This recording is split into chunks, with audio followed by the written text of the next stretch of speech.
I'm just gonna start it because, Go. hey guys, heads up! This episode that's happening right now, it's being recorded right now. It's July 4th. Happy Independence Day, everybody America. in America. And I guess aliens did invade, so the rest of y'all can suck it.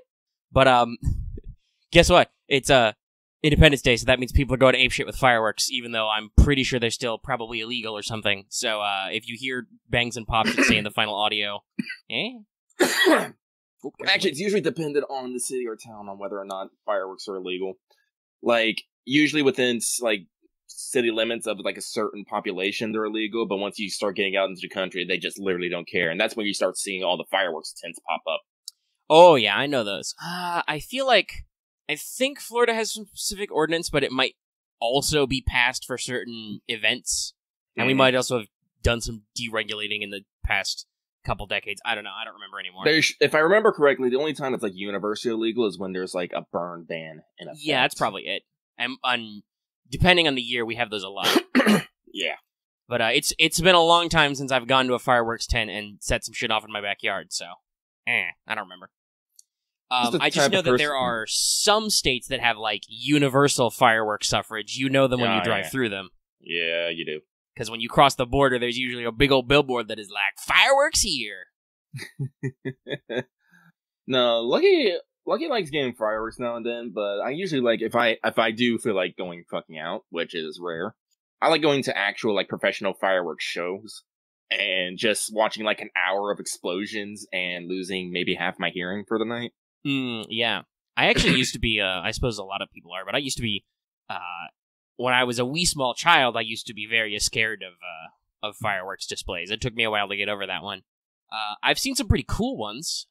During the one time in my life I went to Disney World, we actually, it's kind of a bless curse story. So to kill time until the crazy cool fireworks display they have in the Magic Kingdom every night, my parents made us go on It's a Small World. So there's that. But after we came out, that's pretty close to Cinderella's castle, so we were, like, literally right under the fireworks display. I'm pretty sure that time I got some Disney firework ash in my eye. That's how close we were. Oof. That does not sound magical. It is not pixie dust. No, it sure didn't burn like it was magic, but it was still pretty cool and up close. I think I've always had kind of a love-hate relationship with fireworks. I think I still... Yeah, you can kind of see the burn scar on my left thumb where I accidentally gripped a sparkler too high after it went out, you know? So, that's a very informative decision, but I've had fun with fireworks. Fireworks is a really... I think there's two things to this story we could talk about more. One is fireworks is always a really interesting thing to see, because there's, you know, the low-key, like your sparklers, like your other stuff, and then there's the, hey, you want to buy this $20 or $40 firework box? We've got the Thunder Dragon column. It's got, like, 12 barrels. Stuff like that, right? Like, clearly appealing to me, the teenage boy, in the firework tent. And also me, the adult man who's secretly a teenage boy inside, because I've literally never... Don't think I've ever felt the difference on becoming an adult, guys. Don't know when that kicks in. Lucky likes to say he is 31 going on 13. Yeah. Anyway, those were fun, but we didn't get those a lot because they were expensive, and... To be fair, they do only last literal seconds, maybe minutes. I don't know. Well, if I ever get you fucking up here, one New Year's or 4th of July, we'll go up to the Muckleshoot tribe lands, because let me tell you, Native American casinos, they give no fucks. Well, that's the beauty of being on Indian lands, on Native American reservations, and oh yeah, we don't have to obey your local state and city laws. Sovereign nations. So we can have casinos and we can do whatever we want. Yep, and one of those things is fireworks. Like I said, I used to work at Muckleshoot Indian Casino as a barback/bartender, and every New Year's and 4th, they just have they would have literally like a strip mall of just fireworks vendors show up, and on the day it would just be like an hour. Well, that's the good stuff. Yeah. The whole month of June leading up, you know, or even just the weekend before, you pass by your local strip mall, your local Walmart, and suddenly there's a tent in the parking lot, and they're like, fireworks, $20. Anyway, he didn't get to do the Patreon read, but I cracked my fucking can because Lucky is still eternally dead and depressed. Okay, And- well, sure. Before we move on to my second thing about Yeah. Americana, let's go ahead and shout out to our patrons, because there's some new ones. So, this episode is in fact brought to you by our patrons like Aka Comics, Architect 10, Blacklist OG, Carlos, Qua, Jeremy Vasquez, Kylie Denton, Nestor Flores, Rogue Robin, Shawnee P, Some Guy Named Bob, Sodasan, 0424, Siren23, Video Gamer 75, and Zach Reed. One of whom those names I added like last night while uploading the audio for Let's Talk. Like, I went to our homepage and then I clicked and I didn't have a notification. Then I clicked the new post button and I had a notification. And I clicked on them to make sure I got their name right. And it was like, your patron for 3 minutes. I was like, wow, what timing. So they actually I think they got squeaked in on the patron credits for the episode that went out today, because I do those when I do them. So those are the shout out parts, depending, like, especially if you're listening like APs, which, while I'm catching up on, are still a couple of weeks out of date. If only just, I'm going to catch up some more on the next week, because we technically only have 2 in the back hopper. Mm-hmm. But we're about to record another one, so depending on recording. Anyway, but I got Latin. the shoutouts are not always current, because they're recorded when they're recorded, and I'm not mad lad enough to go back in and edit my audio again. But the credits at the end of the video versions are always current, because those assets are currently developed. Mm-hmm. Excuse me. Oh, So you said there was a second thing you wanted to talk about, but the Americana? Yeah. Though, firstly, I do also want to... General is not being crazy right now, and is actually pretty funny. As we have posted, one of our mods, Zero Random, posted a tweet by Mark Ruffalo. It's just of Steve Rogers lying down face first, ass up, aka America's ass. Mm-hmm. Which is perfect. I think I'm going to go retweet that right now, actually. It's I great. find it hilarious that's Mark Ruffalo who did it. I know. He's pretty... He seems like he's a pretty funny guy sometimes. He knows what he's doing. But, yeah, so that was another thing this conversation got me thinking about. Yeah, I'm going to retweet it. Which is good, because I don't have a lot of things to talk about otherwise. Which is that's another really weird and I think uniquely American thing, is kind of the road trip ethos and what you will see traveling on an interstate highway in America. Because that's the thing. We've talked about this before at length in What's Up and Let's Talk, where a lot of people don't realize how big America is. It's pretty big down here, okay? Yeah. I have relations up in Indiana, and my family hates flying, usually. So we would drive a lot. We'd drive a lot, summers, winters, whatever, to go spend with my relatives, because my dad's from Indiana, and we've lived in Florida a lot of years. So you might think that's not far. It's pretty far. Florida's pretty long. You don't usually get a scale for that, but it's long, as befits America's penis, just hanging on down there, dangling. But man, if it's just my dad, I made a couple of trips with just him and my brother. He would start at like 4 o'clock in the morning and get in at like 10 o'clock at night. Like, he would just power through the entire day there. That's a trip too, trying to get somewhere in a single day in America. But usually we would do it as 2 days, and we would stop for the night somewhere after Atlanta, because that's about as far as you can get usually. It is a thing. And actually, I've been on one of those road trips recently because it was very sudden. Me and my mother were still in Florida. We flew up for my grandmother's funeral up there, but my dad was already staying up there. So and I believe he drove the first time. I don't know. Maybe he just needed to get some stuff. He rented a car. We drove back, basically. So, but you see a lot of interesting stuff. The fireworks is a big one. Right, there are a couple states in the middle south there that if you go into, they're just like, yo dog, fireworks. Another super classy one you see all the time is the big billboards for adult entertainment, which I really don't get. I guess it's mostly probably for truckers, but are you really gonna stop and get a sandwich and a striptease off the highway? I don't know. Never been. Hey, lot lizards are a thing. Yeah, but there's a lot of those interesting little tidbits. There's always the strip malls. Mountains are fun. Those are always interesting. Hitting up a mountain. Going up. Hey, check that out. It's a cloud in the trees. And then also I don't know about your mountains, which are usually taller, but in the Appalachians, there's always these really interesting parts where, like, oh yeah, we just, we flattened this highway out by carving just a little slice of the mountain out, so look out for these big falling rock signs. No, we got a few of those. Well, in the lower areas, I don't know how they do that up in the higher Rockies. Yeah, but it's that's always interesting to be like, oh yeah, we just decided to put a road here, and I guess we'll just put a line, in between the valleys and stuff. Road tripping is a very American thing, I think, and it's definitely not for everyone. Lucky is definitely in that category. Honestly, I don't really like road tripping either, but when it's free travel, you got to put up with some stuff, and also when it's I don't know, like Lucky would definitely rather spend like especially since like I said, the amount of money that actually goes into a road trip is not small, for especially if it's like multiple days and you have to make especially the longer it is, just in gas, food, hotels, if you're deciding to stop, if you don't have like multiple drivers, or just that whole fucking monotonous road going. Ugh. Like, Lucky doesn't like driving in general. I can't look at anime manga anymore. Everyone's just having my hot fucking takes and it's starting to kill me inside. I can't tell what's takes about what anymore. Yeah.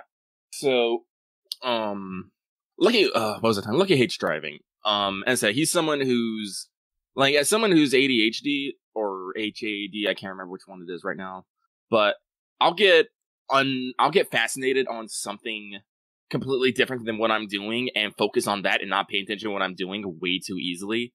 And that terrifies me to think about when I'm driving. Yeah, no, that's not a good mindset for driving. No.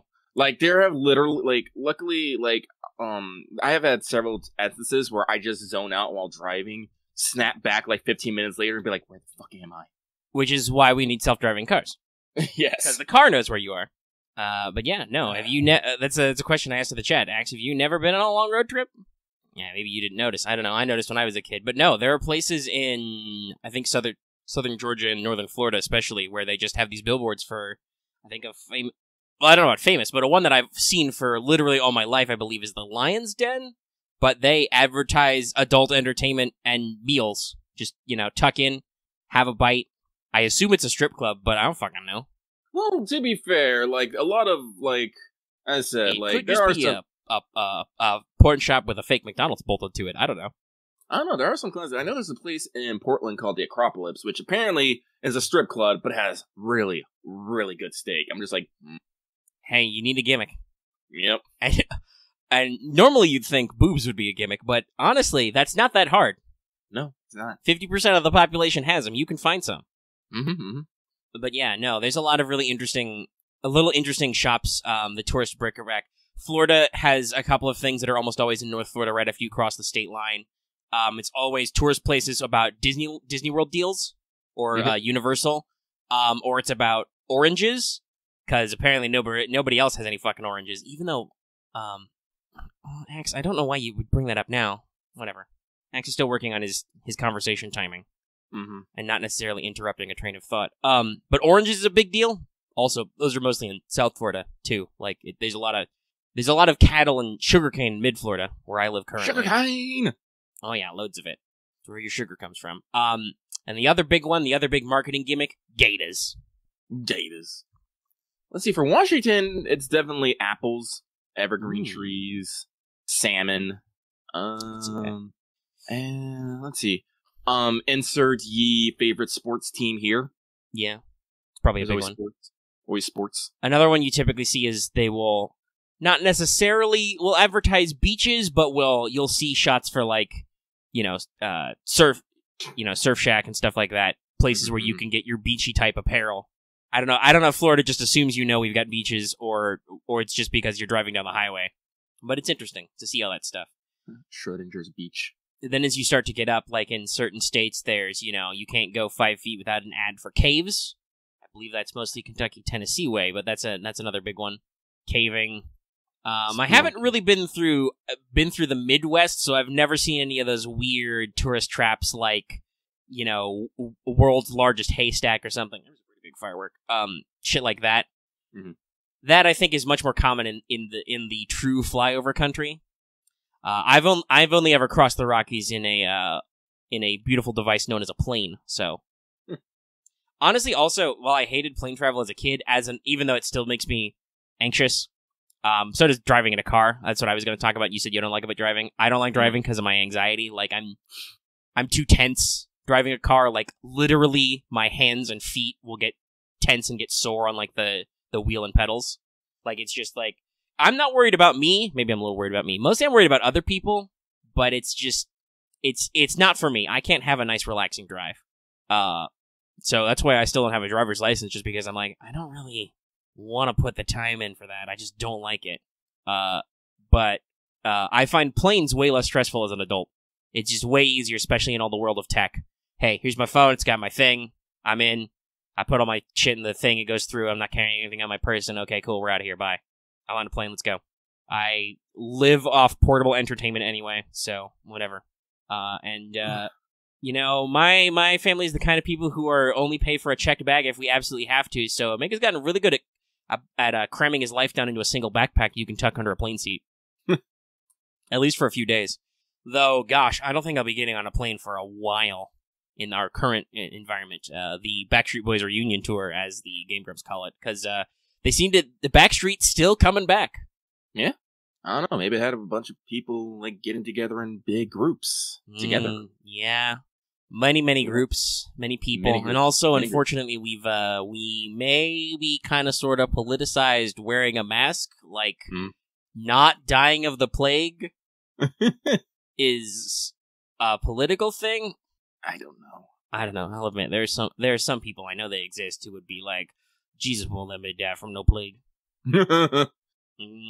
Those people need to remember that it's said that God helps those who help themselves. But yeah, we continue to live in interesting times, but in general, I definitely find air travel less anxiety-inducing than road travel. Plus, it's way easier to find it's not necessarily easier to not find a Starbucks on the road, but it's way easier when you yourself are going on a plane to just walk over to Starbucks and be like, I need a coffee. Then like, okay, we're gonna pull over, we're gonna get off the highway, we're gonna go do the loop in the McDonald's or whatever, and just move on. Maybe it wouldn't be like, I don't know. I don't know what I was going to say. He lost it. It's fine. I lost it. I said, Lucky is still super depressed, still super tired. Like I said, he had to go out and talk to people. Because despite Lucky's energetic and outgoing personality, he is still very much an introvert. Yeah. Because I feel like some people actually misunderstand the term, honestly. An introvert is not someone who cannot go out and be social and whatnot. It's just that when they need to relax and recuperate, they can't do that around people. They need solitude.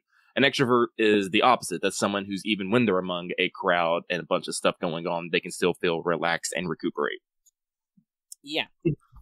It's a pretty classic definition, but yes, it's important to realize, right? Like, you can have people who are good at social, and honestly, we've had this conversation about me. I can talk about anything if you get me going.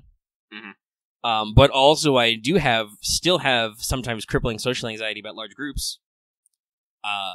But I can still be sociable in a certain context. But yeah, definitely that doesn't relax me. Yeah. Being around people doesn't really relax me at all. So you're just on you hung out with people too much, and now you're just on a little bit of a recharge. I'm just like, Anyway, you said, like, okay, so I'm going to call you out, Omega. You said you didn't have anything to talk about this week.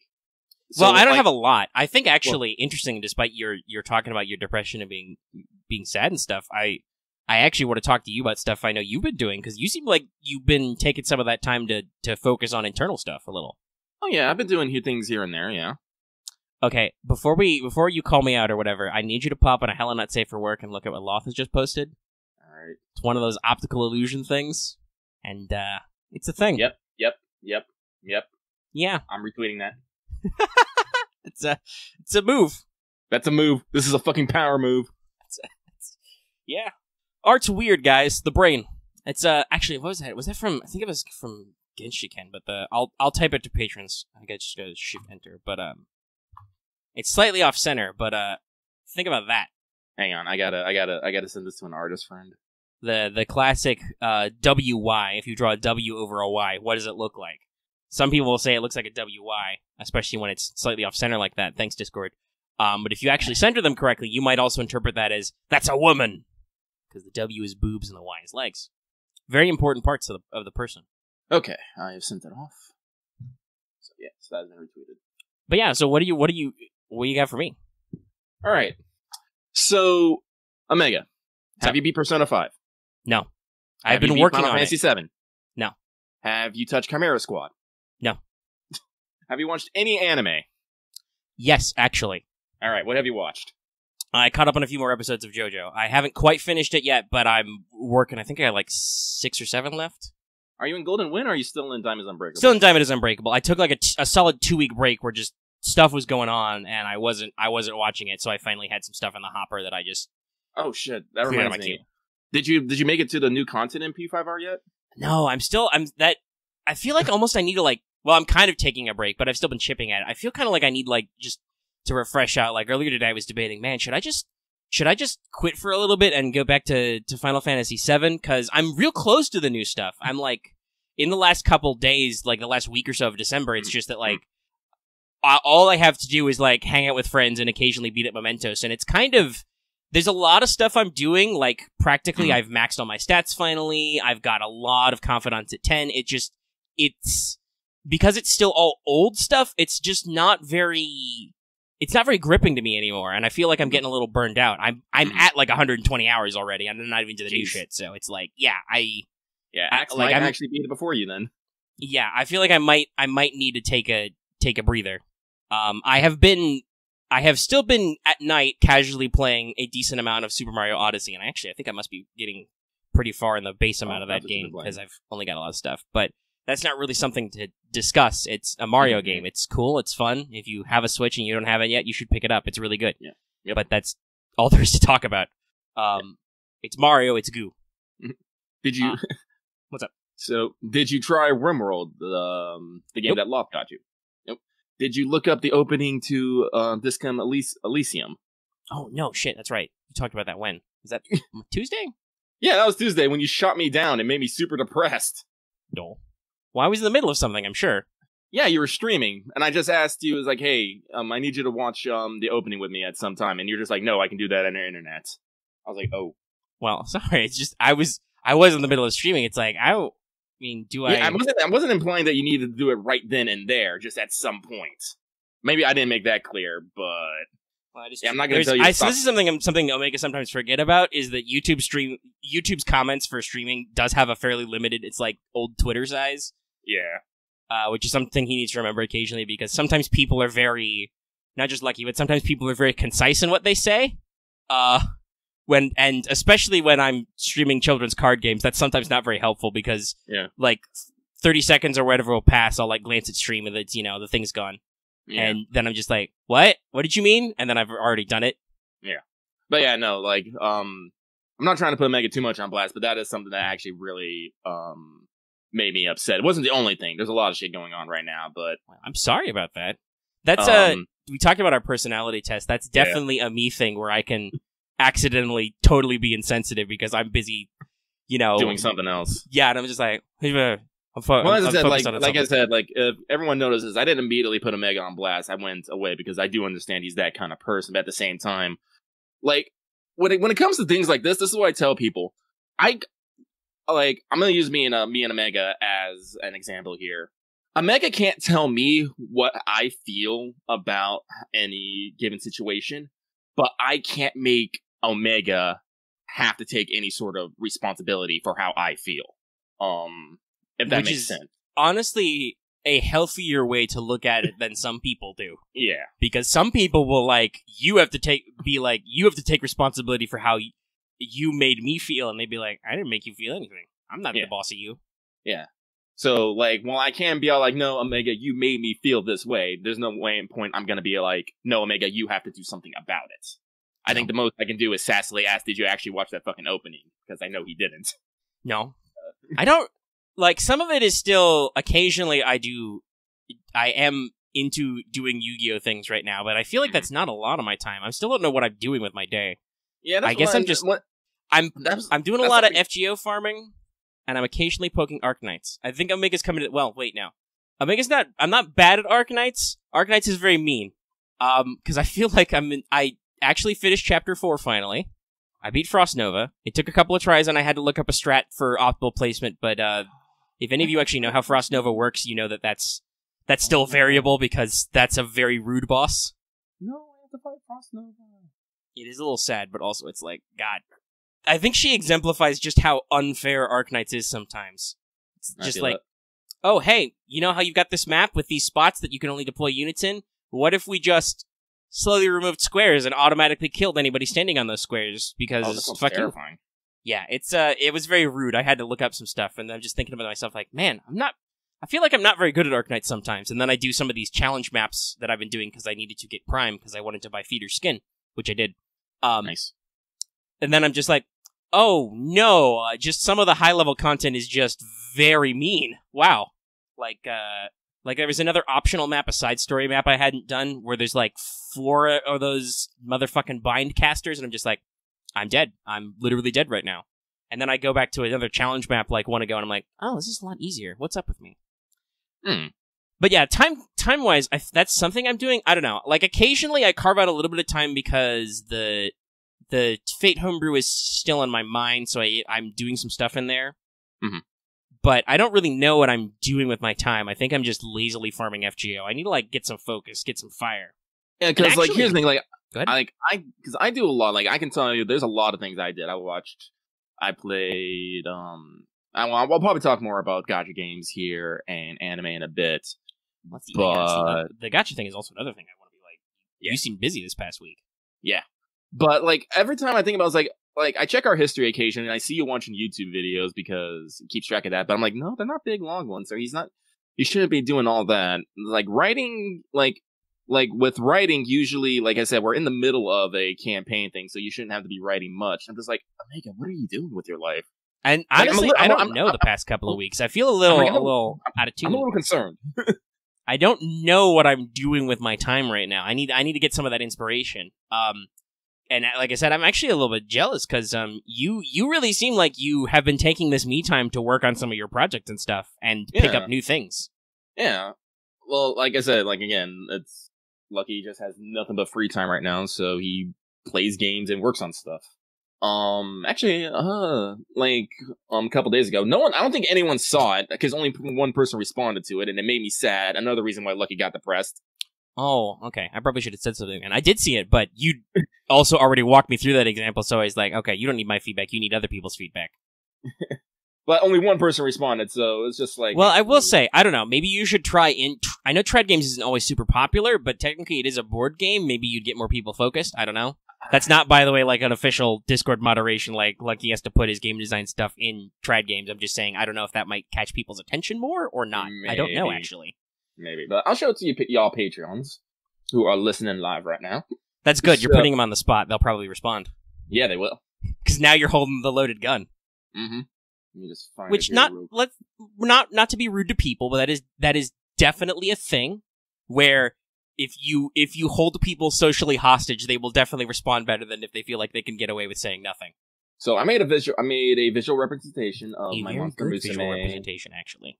Of my Monster Musume board game. I said Lucky has taken some classes in graphics design and whatnot, so I can make. Yeah, it's very crisp and clear. Mm-hmm. So I can make visual aids. But already I realized that I have to redesign this, which is kind of one of the reasons why I started making them. Mm-hmm. So basically, to the 200 people who are going to listen to this, Lucky's posted basically an image outlining what his Monster Girl board game is supposed to look like. It's basically a giant octagon made up of a smaller octagon and a bunch of, what is it? They're wedges, but there's like, isn't it like trauma something? Or is I don't know. It's something. Yeah. That's weird. I guess are they a trapezoid technically? I don't know. I think trapezoid. I don't remember. I didn't pay. Geometry was one of those things I fucking hated. So yeah. I don't remember. So I basically drew it up and put on numbers to signify what each thing was. Like number 1 is the town piece. This is the starting area. Number 2 is the field pieces. There's 8 of them. Number 3 is something that I think it's something I needed to highlight so people can understand is the hero's path, which is basically the journey you take to the Demon's King Castle, which is number 4. And then the rest of them are just locations of a bunch of decks and whatnot. And I realized that 5, I fucked up with an item deck because I need a discard deck. Ah, shit, I'm just headbutting the fucking mic. I need a discard deck for item cards in case characters want to sell them or something happens to them. And I'm like, I can't fit that on the town deck. I need to actually make that like separate from things. So Lucky's gonna make a 0.12 later. Now he's also gonna plan on doing something like this for card design because no X, because here's the thing. If the cards are smaller in size, that means he can hold less information. These gonna need to be these gonna be some meaty cards. I'm not gonna lie. Yeah, no, you probably want to go for basically roughly standard issue playing card size. Yeah. One, because that'll be easier to print, and also just because, again, information. Yeah. Though, the other thing, not to steal your thunder from later, but another thing you did was you did a lot of, whatchamacallit, a lot of get-together, a lot of brainstorming. That's the word I'm looking for. That's very important. On, Monster Girl abilities and stuff, which, you seem to be going for basically a keyword system, which, spoilers, Omega loves keywords. But that's a way to compact down your information because you discussed you're going to use some weeb-ass weeb terms, probably, because that fits the tone, and you're like, well, I have to explain these, and I was like, well, you'll probably have a full rule booklet for this, so you could probably just, when explaining what the keyword does, because actually explaining what the keyword does on the card in full defeats the purpose of a keyword. Not that if you don't have space, you might put reminder text or something on there, but in general, it will, No, Lucky wants maximum room for, flavor text and card art. Flavor text is bestest. Yes. So you'd probably explain what the fuck, a tsundere is, assuming you even can, because I'm pretty sure some people disagree, but we'll try. Also, Rogue Robin, yes, that is actually my current, headache right now, is that if I do have a draw and discard for every field, it could get very cluttery, especially when people have to discard their hands. But I can't really think of any other way to do it at the moment. I mean, the only other thing I can think of is just Loth has a suggestion that you'd probably color code the decks, which I agree with. You'd probably. Oh no, the decks are going to be color coded to the field type. Yeah, so honestly, since you know that, you could probably just have a little plastic rack with all the different decks and discards or something separately. I don't know. Okay. Well, like, I said that's just a little again, holdout. That's again like making a holdout. That's additional cost in design. Yeah, the whole purpose of this though is that you're beginning the workshopping to actually figure stuff out. Yeah, but let me pull up. But yeah, I was looking through a bunch of terms because, as I said, I'm trying to basically mash together fucking Arkham Horror, Magic the Gathering, and Yu-Gi-Oh, I guess, together into one game all about Monster Girls. And so I was all like, Magic the Gathering, they have those nice little skills. They have like, trample, fucking flying, all that crazy stuff. And so like, that'd be a great way to individualize Monster Girls besides just their attack and defense and, health stats and whatnot. So I started like digging some stuff and I was just like, I'm not getting anything off the top of my head.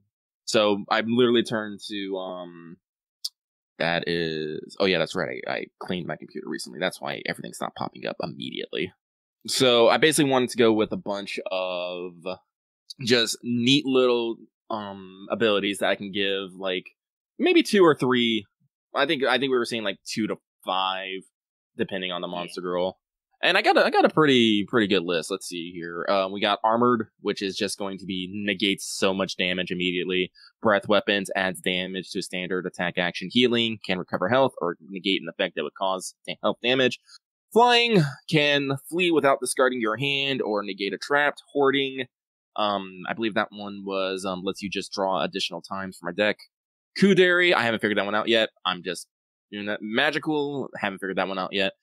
Ojo-sama, you just gain an amount of wealth. Because that's what I've definitely decided is I don't think necessarily that I'm gonna have monsters necessarily drop equipment. Like you can probably find equipment like a card that says draw from the item deck like so many times and you can purchase something or you gain something. Because I was just thinking about it, if I had a monster like drop a specific piece of equipment, that means the game would have to stop as said player like has to rifle through the item deck. Yeah, searching. I think so. It's just like, yeah, like so there could be something for like, oh, you have defeated a boss monster, you can get a very specific piece of gear. But honestly, the way you've set this up, you could just give the boss type monster a unique keyword or effect, which counts as the equipment. Like, oh, you defeated Yamato no Orochi, you don't have the Kusanagi, or you have just head pat the 8-headed snake lady. Don't ask me questions. And now she does an effect, which is like you had a super cool, awesome sword thing. It's just like that. It's fine. It's fine. Yeah, like, where was I? But, yeah, so what I'm thinking right now is when you defeat monsters, you just gain wealth, and wealth is what you use to, when you go to the item shop, you can, I think what I'm thinking about right now is you draw 3 cards, and if you want to purchase any of one of them, you can, and then the other 2 go to the bottom, which is pretty solid. But let's see what other abilities. Perceptive, pick up a number of cards from the next field deck and rearrange them in any order. Plunderer, Prowler, I think that was steals card from another player's hand. Queen, health and attack are determined by the amount of the same type in your hand/harem. Scary, I forgot what Scary was going to do, actually. What the fuck? Trying to remember to our brainstorming sesh. Was that maybe put a card... Was that like to put an encounter back in the deck, maybe? Maybe. Like an intimidate kind of effect? Like... Yeah. Something like that. Well, you're just listing them now. We're not actually necessarily doing brainstorming. You'll figure it out later. Stealthy, negate a combat counter. Tsundere, I haven't written. The only one of these that I did actually write was Yandere. Which is, if the hero flees the field, the player might keep this monster go by paying 1 health instead of discarding. Nice. Yeah. So like I said, I did a bunch of that, wrote them all down. I didn't write everything down because Lucky was brainstorming a lot. But yes, things slowly move on. The thing continues to grow. I said probably today or tomorrow I'll start actually working on the first prototype card display kind of thing. Yay. Cool. But yeah, Also, guys are talking about Queens. Queen is actually a very special effect. Queen is going to be universally reserved for the ultra rare, which will only be 1 type of in each field deck. Yeah, that'll be. So if you have multiple queens, you are already a fucking lucky son of a bitch. No, if you got 4 harpies, the harpy queen's actually that much harder to beat. But if you get her, she's much better. Mm-hmm. It's all about the risk reward. Mm-hmm. I feel like there's going to be a lot of risk reward in this. Yeah, like I said, I do think I am going to go with the idea that their capture level versus their defeat level are going to be the same, but they might have armor or whatnot to modify that. Like I think like what Tsundere is going to be is she automatically counts her attraction threshold as like 2 higher, but the actual value to move her to your harem is actually lower than would be normally. Yeah, that's probably a good one. Like, she seems standoffish, but actually likes you. Yes. That reminds me anyone who has the Tsundere, I should probably reflect that in their flavor text. That's what I want to probably do as their flavor text, is them actually saying something to the hero. It's not like I like you or anything. Stab. Dab. Like I said, process is going slow, but I wouldn't really say surely. I've been waffling on and off because Lucky has been doing a lot of things. Well, even so, you're still, chasing that game design dragon. That's why I said that I feel kind of, even though technically when I do stuff for the Fate homebrew, that is kind of game designy, but I don't know. That just feels like a thing I do now occasionally, just because I have ideas and stuff. Mm. But you've definitely, I think, been like, man, I miss that sprunky game design feel. So I've actually been thinking about my old project Gensekai a lot. And actually today, earlier, when I was like, what am I going to do with my day? Is Lucky alive yet? No, I don't know if he exists. Schrodinger's Lucky. I actually sat down, and this is if you will listen back and remember, audience. I was talking about Gensekai, which is a Genesis hack I'm writing, which is based on isekai tropes and is full-blown parody. Like, honestly, I would probably say it's probably even more parody than your Monster Girl game idea, because mine is, you're a little bit tongue-in-cheek. I'm like, the way I wrote this, it's like full-blown tongue, like firmly affixed in cheek. Well, I think that's fair because, like I said, this, like, Gensekai is a kind of a homebrew where it's like the setting the world setting can be is tongue in cheek. Where mine doesn't actually have so much a world setting in it. It's just all like here be monster girls. Yeah, yours is much more an, I believe, technical term would be homage. You are kind of shading and hearkening to a genre in games and anime, manga, and stuff. Yes. And occasionally you will poke fun at it because it's lighthearted. Whereas, as you said, with Gensekai, that is a full-blown, written from top to bottom to be a parody. But I was kind of steamrolled and slammed myself in the foot with game design stuff because I was translating the talent trees to a physical picture because, that's the thing you have to do with talent trees. And I did a lot. Honestly, I'm thinking back on it. I don't know how I did it because I did the last 3 earlier this afternoon and just got them done. And I'm like, how did I fuck this up? Like, I remember I got stymied because I literally fucked it up and, like, ruined them or forgot to copy them over somehow, like, several times. And I'm like, how did I do that? What was wrong with my design process, like, a year ago or whatever? But I worked that out, and I've been thinking about, because my secret love is fluff writing, I've been thinking about diving back into the fluff. I just haven't yet, because I was like, I know I need to record the show sometime. But yeah, I think for video game stuff, I probably need to... I might need to take a $5 and either go more whole hog on Mario or, like, switch it up a little. I don't know. I need to... Probably not this weekend because we're doing other stuff, but I'll like, maybe I'll give P5, like, one more poke to see if I can get it to the point where I have to actually do Shido's Palace, and then see how I feel if that, like, momentum carries me. Because I'm sure once I get into the new semester, that'll be it. That'll be all new stuff, right? Like, I'll be in there just to find out what happens, but there's a little bit of a hurdle. There's that last little chunk of December, which involves a couple of big dungeony bits, and a lot of faffing with the people. So that's just kind of like, holding me back, I think, a little. So maybe I need to change a pace. I don't know. Because there are a lot of, like, new games, like you mentioned, Chimera Squad and RimWorld. I haven't touched at all. There's other games, like, I want to get the Modern Warfare 2 campaign remaster. I want to maybe try Minecraft Dungeons. There's a lot of stuff I'm sitting on that I need to just get working on. So I need to, like, figure out how to unstick myself, basically. Though technically, there was a thing I did because it ended up taking a lot longer than we all expected. But I may have some D&D stories, too. Because we did actually start that campaign this week. It was... So I don't think you wouldn't... I don't know if you'd know this. It was in the middle of the night in Tried Games. But at the last minute, Dallas got appended to the D&D crew, so there's 6 of us now. It's literally the Fate team plus another community member, Aleph. So that's kind of funny how that worked out, taking over the Wednesday time slot. And if people are going to ask, oh, did I record them? No. I offered, but the DM Vesper didn't necessarily seem super enthused about it. Not like they were against it, but also they weren't for it. And the more I thought about them, I was like, no, I really want to just treat this as relaxy time. This is just for me and people. This isn't going to be for the channel and stuff. And I don't want to make it weird because we're monetizing all that. So you'll just have to wait for me to tell stories on what's up. But that was a decent chunk of Wednesday because, as we found out, Vesper fell asleep at their desk. So we started a little late and went a little while getting all our stuff done. But it was pretty fun. I'll tell some more stories there later. But yeah, game design stuff. So you're planning on working on your card mock-up next? Yes. And then I know you said you want to eventually then just, much like you did with the keywords, you're just going to compile a big old fat list of monster girls and then start applying... What are those puzzles called? They got a name for that, the word matching things where you, like, draw lines. You're just gonna do that, basically. Yeah. Gonna draw some lines.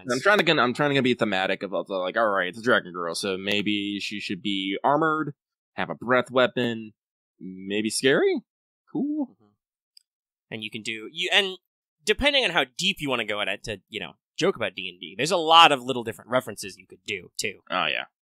Like, if you want to, you can have a red dragon be different from a black dragon, or maybe you just do fire dragon versus ice dragon, because I know you have the snow field and also the mountains, stuff like that.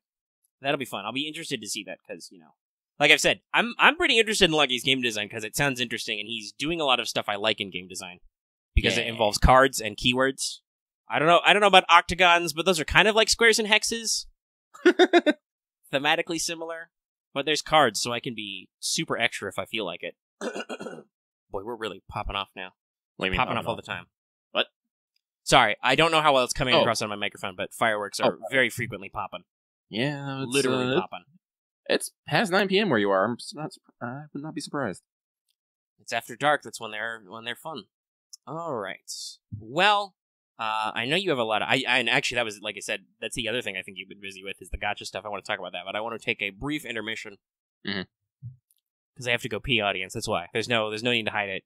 I drink a lot of water. I gotta go to the toilet. But it's also been about 50 minutes, so maybe, audience, you guys should get up and stretch around. You don't have to actually pause the episode, though, because for you at home, listening to this, or watching the video format, it'll just be a little blip, but, thematics. Oh, that actually, whatever sound that was, Lucky actually got in the recording. Although, that reminds me, I don't think I've explicitly mentioned it much, but you talked about how you keep accidentally headbutting your microphone. I've developed a new habit where I, sit weird and I turn too fast and I smack my microphone with my headset because I forget that my ears technically extend an extra couple of inches right now because I'm wearing headphones. Yeah, but so again on the Lucky front, there's been a whirlwind of gacha stuff that I feel like you were kind of sort of at a forefront of. Oh well, a little bit. So right now out on the global servers, SinoAlice is out. It is the dark fantasy game that boasts Yoko Taro as its creative director. I think it only came out 3 days ago? Yeah, I think it came out very new. Very new. He was excited about it. Many people were excited about it. A lot of us jumped on board when it came out. And quite a few of us have already jumped back off. Not everybody. There's still some people playing on it, but suffice to say that to a lot of people, SinoAlice was not exactly what we had hoped it'd be. Mm-hmm. So, SinoAlice does some interesting things. Something that I really, really, really liked is, how most gacha games will give you a tutorial, right? Yeah. SinoAlice does this as well. Before you even put in your name, you get a tutorial roll. And they let you re-roll that tutorial roll as many times as you want. You don't have to actually... That's a really good feature. You don't have to go through that. It's you just keep hitting re-roll until you get what you want. Let me tell you, Lucky was re-rolling for 4 hours so he can get a specific drop. Oh, Jesus, it was okay. Maybe not, that's great. The concept is great. Well, I'm gonna tell you, the thing, because in SinoAlice, they do the thing where they stuff everything into one gacha. So you get weapons, you have weapons that give you classes, and then you have nightmares. Nightmares are like little summons. And what Lucky was trying to get to was this super fucking rare class that was really super fucking rare. It was the Kaguya cleric class. And he eventually got it. He just got I think it was so many Alices, Gretels, and Cinderellas before then. Mm. But because the way the game plays is you have a character who's based off a Gesundheit. Excuse me. Excuse me. Where you have a character that's based off a fairy tale character, usually a princess or the type. Starting off in game, there was Alice. Oh, excuse me. Alice, Cinderella, Gretel, Kaguya, Little Red Riding Hood, and Kaguya and Pinocchio. I feel like one of these things is not like the others, but continue. And here's where I started noticing things that I didn't actually like. So first off, the way that you play the game is you equip your one character that you control with weapons, and that's the attacks that they use in game. Mm-hmm. Gretel was the fucking rarest. I got her 4 or 5 times before I got fucking Kaguya. Rip. How dare. Gretel Minstrel? Yeah, I got so many of her. God damn it. Why? Why Kaguya? Anyway, the only way to get weapons, especially, I don't know if they come up with something later, but the only way to get weapons in this game, new ones or copies of other ones, is to roll the gacha. It's the only way.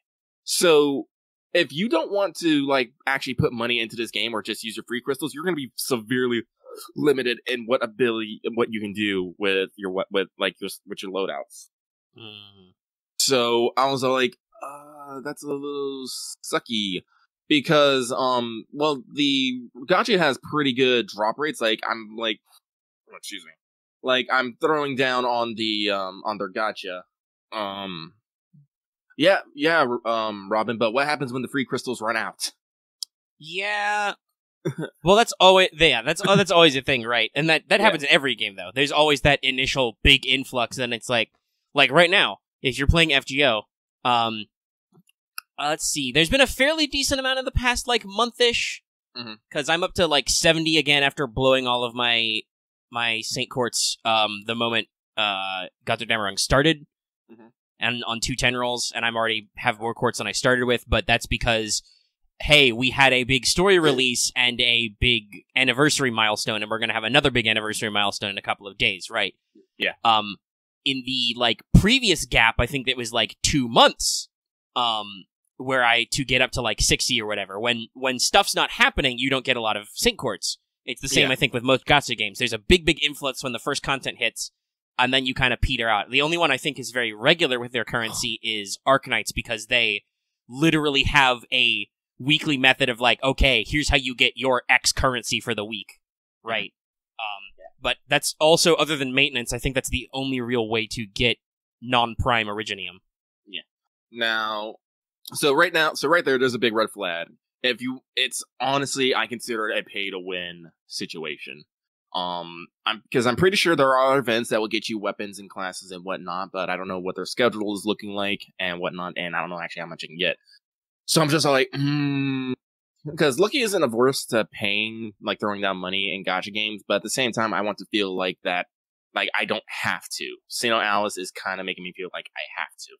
Yeah, that's definitely the kind of thing where it's like, okay, so you're limited by what you've, like, you get one unit and then you're limited basically to how you play based on what you can equip them with, and the only way to do new stuff is entirely through a like limited stuff. Now, admittedly, a couple of the people who are still playing are saying that it seems fairly generous still, but I don't know. I mean, it's I would also say it's still in the initial release hump, right? Yeah. Like I'm not saying you guys are wrong necessarily, but again, that's the whole opinion thing. He doesn't feel comfy about it. Like, again, you guys have a bunch of free crystals going right now. What happens when that runs out and you're stuck with the weapons that you have? Yeah, that's the thing. Is just like I wanna talk to you guys again in maybe a couple of weeks when there's not an event happening and stuff, right? Like, see how you feel about the way the system is, and whether it's still fun to play and stuff. Yeah. And this is actually a really good point that we should once again bring up to the audience. Hey, guess what? Different people like different things. Mm-hmm. Some people are more comfortable at some systems than others. I know several people who listen who really don't like how FGO handles their gacha. Not just the general depression about low rates for SSRs.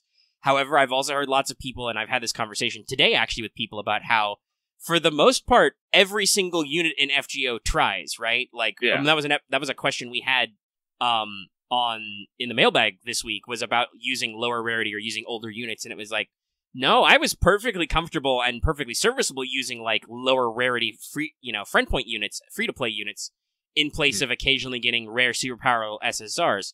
Do I prefer to cruise control with some of my big SSRs rather than invest lots of resources in making my friend point units, like, double super good? Yes, but I don't have to.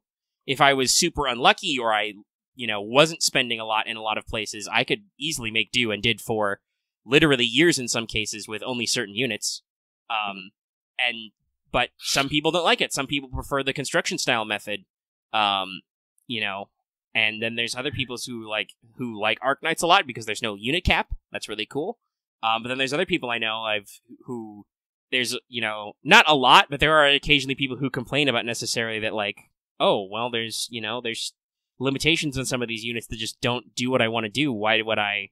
Because that is something I think I've noticed. Arknights is relatively young, so they're still getting some of their game design jitters out. At the moment, they seem not well inclined to necessarily buff a unit. They've done it a couple of times. Usually what they'll do is they'll release another unit who does kind of what that last unit does, but maybe something that generally not like a deep meta, but just like the general meta text of the game likes better, right? Mm-hmm. Like Province, super fluffy, great. The way she set up with her trait design, some people don't necessarily like how she plays. I think that's a general opinion, but not a universal one. Schwartz comes out. She does kind of the same things, but her focus is slightly different, so people like her better. Both of them are very fluff, though. Fluff. It's an interesting thing about. Oh yeah, that's right. I technically didn't ping, but that was just whatever. It's late. We're mumbling about stuff. But there's different systems for different people. It's just a long getting. So like if Lucky doesn't feel like he likes the system of the thing, I don't know. We'll see. We'll see. But I think I at least appreciate the couple of players. I don't need to call your name, so but you know who you are. They are like, that's fine, that's fair. Like they're not really being on you for holding your opinion. They're just like, that's not how I feel, but okay, whatever. Because there are, I feel like almost for some gacha games, we've definitely had people be very pushy about them. There's a lot of pushy people. Sorry, Lucky made himself a little sad before recording by trying to talk to people. Yeah. Well, I gotta be honest, I think for a long time, both of us have been just kind of like, anime and manga is usually just like a no man's land. Yeah. Like, it exists because people need a place to talk about stuff, but for some reason, it was very interesting because I've had some very interesting conversations about like fandom and stuff, but I feel like with a lot of anime stuff is what makes a lot of people spicy or prone to hot takes or prone to just the need to voice their opinion of just like, I don't understand why X, and the short version is usually like because of margin saturation, like somebody. So it's interesting, right? I think there's some conversations because a lot of people in Let's Talk earlier, before they got on some other conversations, were talking about, can we have more recent servants about stuff? And I have no credence to this, but they were talking about how laws in Japan are a little bit different, right? Like while they are more open to like parody and adjustment, they don't technically have fair use laws, which we've run afoul of before ourselves. Yep. So it's kind of an interesting thing where like literally repurposing someone else's creative work in the original context isn't okay, but like parodies like doujins and stuff are okay. And remember, doujinshi just is like a self-published book, right? It's not necessarily porn. A lot of them are porn, though. Like, parody stuff is so long as it's not mistaken as official, is okay in a lot of contexts. That's why you always see the unofficial. So I feel like it might be a Japanese cultural thing that direct and overt homages or copycats are more permissible. Because you definitely see that a lot, right? Like Isekai blew up a little bit, and we've had this conversation before. It blows up a little bit with some big names, and then it's just a thing now, and people keep trying, and now it's kind of sloping down a little bit. Though we're still getting productions of some newer and more interesting, and then it'll probably go away for a couple of years, and then it'll come back, or somebody will publish some weird, dumb internet essay about how Harry Potter's an isekai or something, which, while possibly true, is not functionally helpful to anybody. No offense if you've made that joke before. It's just, it's an interesting think piece, but it's kind of also a waste of time, because, That's how Omega feels about a lot of things, though. Like, sometimes a thought experiment, cool.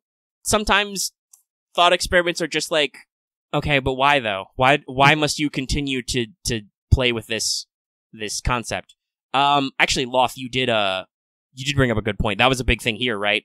Twilight really exploded and brought to fore supernatural, arguably trashy romance novels in Western culture, because copycats. So that is definitely a thing, I think, where, like, I don't know. I think you and I share this opinion. I don't really find a purpose in questioning why a work exists, per se, right? Yeah. Like, it exists because somebody made it. Now, if you want to get into the nitty-gritty of why a person made some stuff, sometimes that's interesting, but sometimes it's not, because clearly they made it just because, I don't know, because of reasons. Like, sometimes you got a story in your heart, and sometimes it's just like, hey, I read, blah, blah, blah, isekai anime. I almost said something that I'm like, oh, shit, that's going to cause problems. If I name names, people are going to start yelling about names, which I don't want. Yep. Which is the thing I think we're getting, to circle back to anime and manga, that's the thing that unfortunately happens, is that if you name certain names, that immediately makes people have thoughts and feelings, which is dangerous, spicy. Yeah. But, I really liked insert work here. I will now do my own version of that, which has inspired me to do a lot of stuff in the past, to, like, look at stuff and be like, hey, I really like these tropes. What if I kitbashed something, right? Yeah. I mean, that's literally Jinsekai. That was literally Sky of Hope, which I actually found my character the other day. I was all like, oh, I never got to play her. Well, who knows? The the popularity of tabletop stuff in the I don't want to be mean to Emblem because she's sweet and precious, but I don't like that attitude. I won't say anything rude because she can't listen it live. But if you're listening right now, Emblem, that's the way you said that was maybe a little sassy about the welcome thing. Like I never asked for that. Yeah, we didn't. I will not welcome you for inserting something of your own volition. That's how we go with the thing. Let's talk about those thoughts and feelings. I don't really want to be mean because I know that Emblem is a precious, snowflake. No, snowflake's not the right word. Cupcake. Cupcake's a good word. You're confectionery. There you go, Loth. There's good self-awareness. But yeah, no. I'll move on from that really quick. Just that, I was gonna say about Sky of Hope. We have a lot more randos flying around. We could probably grab some people if anybody wants to. For people who don't know, Sky of Hope is fucking Omega Sci-Fi Mecha tabletop. So speaking of filing the serial numbers off anything, I think I've talked about this before. Omega really likes Oneka 7. He's that guy. Yeah. So I also like other mecha shows in certain amounts, but that was very much the Omega really likes Oneka 7, and Omega actually doesn't necessarily like Evangelion a lot. I'm a little sassy that so many people think Evangelion's so deep. And it is deep, but also it's not. It's one of those weird things, right? It's one of those things where I think people give it way more value than it actually is. Where it does have good value, but not the amount of value that people assign to it. Yeah, I guess that's kind of the thing, right? Like it's not the second coming of Christ. It's a really interesting story, and it's interesting to, that's one of those things where it's actually interesting to like talk about Hideaki Anno and be like, okay, what was going on with him that made him make this thing? But also, it's like, okay, but like, people can make new animes, and not everything is just Evangelion again. But yeah, Sky of Hope is literally, I like robots on flying surfboards, and fuck you, it's about hope. I literally wrote hope in the title because I wanted to be like, this is not some like kid murder kill story. And someday I've still got the opening to stuff, but I made it into a Genesis setting because one, I like Genesis, and also I was like, I want to do an experiment. But to me, Sky of Hope is like a novel or series of novels I want to write someday. But yeah, what I was gonna say about anime manga is that so we try not to be rude to people and like, okay, you're entitled to your opinion. You can, we're kind of open-ended, right? Like, it's not on us to tell you how to feel things. But there is just something about the critical nature of anime manga where people will get very hot-takey about stuff, or will ask a lot of questions which are sometimes pointless. And Devilish actually had a decent something a while ago. What was he talking about? I think he said about where like shouting into the void, and sometimes it shouts back. Like, honestly, that's, I think, what happens sometimes, is people just sometimes are like, I don't know what the fuck is going on with me, I just need to say something. But other times it feels like people are like, I have an opinion, I must get it out. No, you must listen to me. And I'm just like, I don't want to listen to your opinion, though. I have my own opinions. It's okay, I'm not making you listen to my opinion. Just because I want to. I'm gonna link Joan. But yeah, there's I hope. She's a lolly. She's a legal lolly. I don't remember that at all, but okay. That's definitely in your appearance. That's because Omega doesn't necessarily always pay super close attention to your character sheets. And sometimes that bites him in the butt. That's okay. Omega's a pretty free-rolling jam. It's just, are you still okay to fly giant robots and punch aliens? Yes? Okay, we're fine here. I don't care about the rest of the stuff. And even occasionally when you're like, I want to climb out of the giant robot and start a bar, I'll be like, well, okay then. We can run a bar and also fight giant aliens. So so long as you're okay to get in the robot.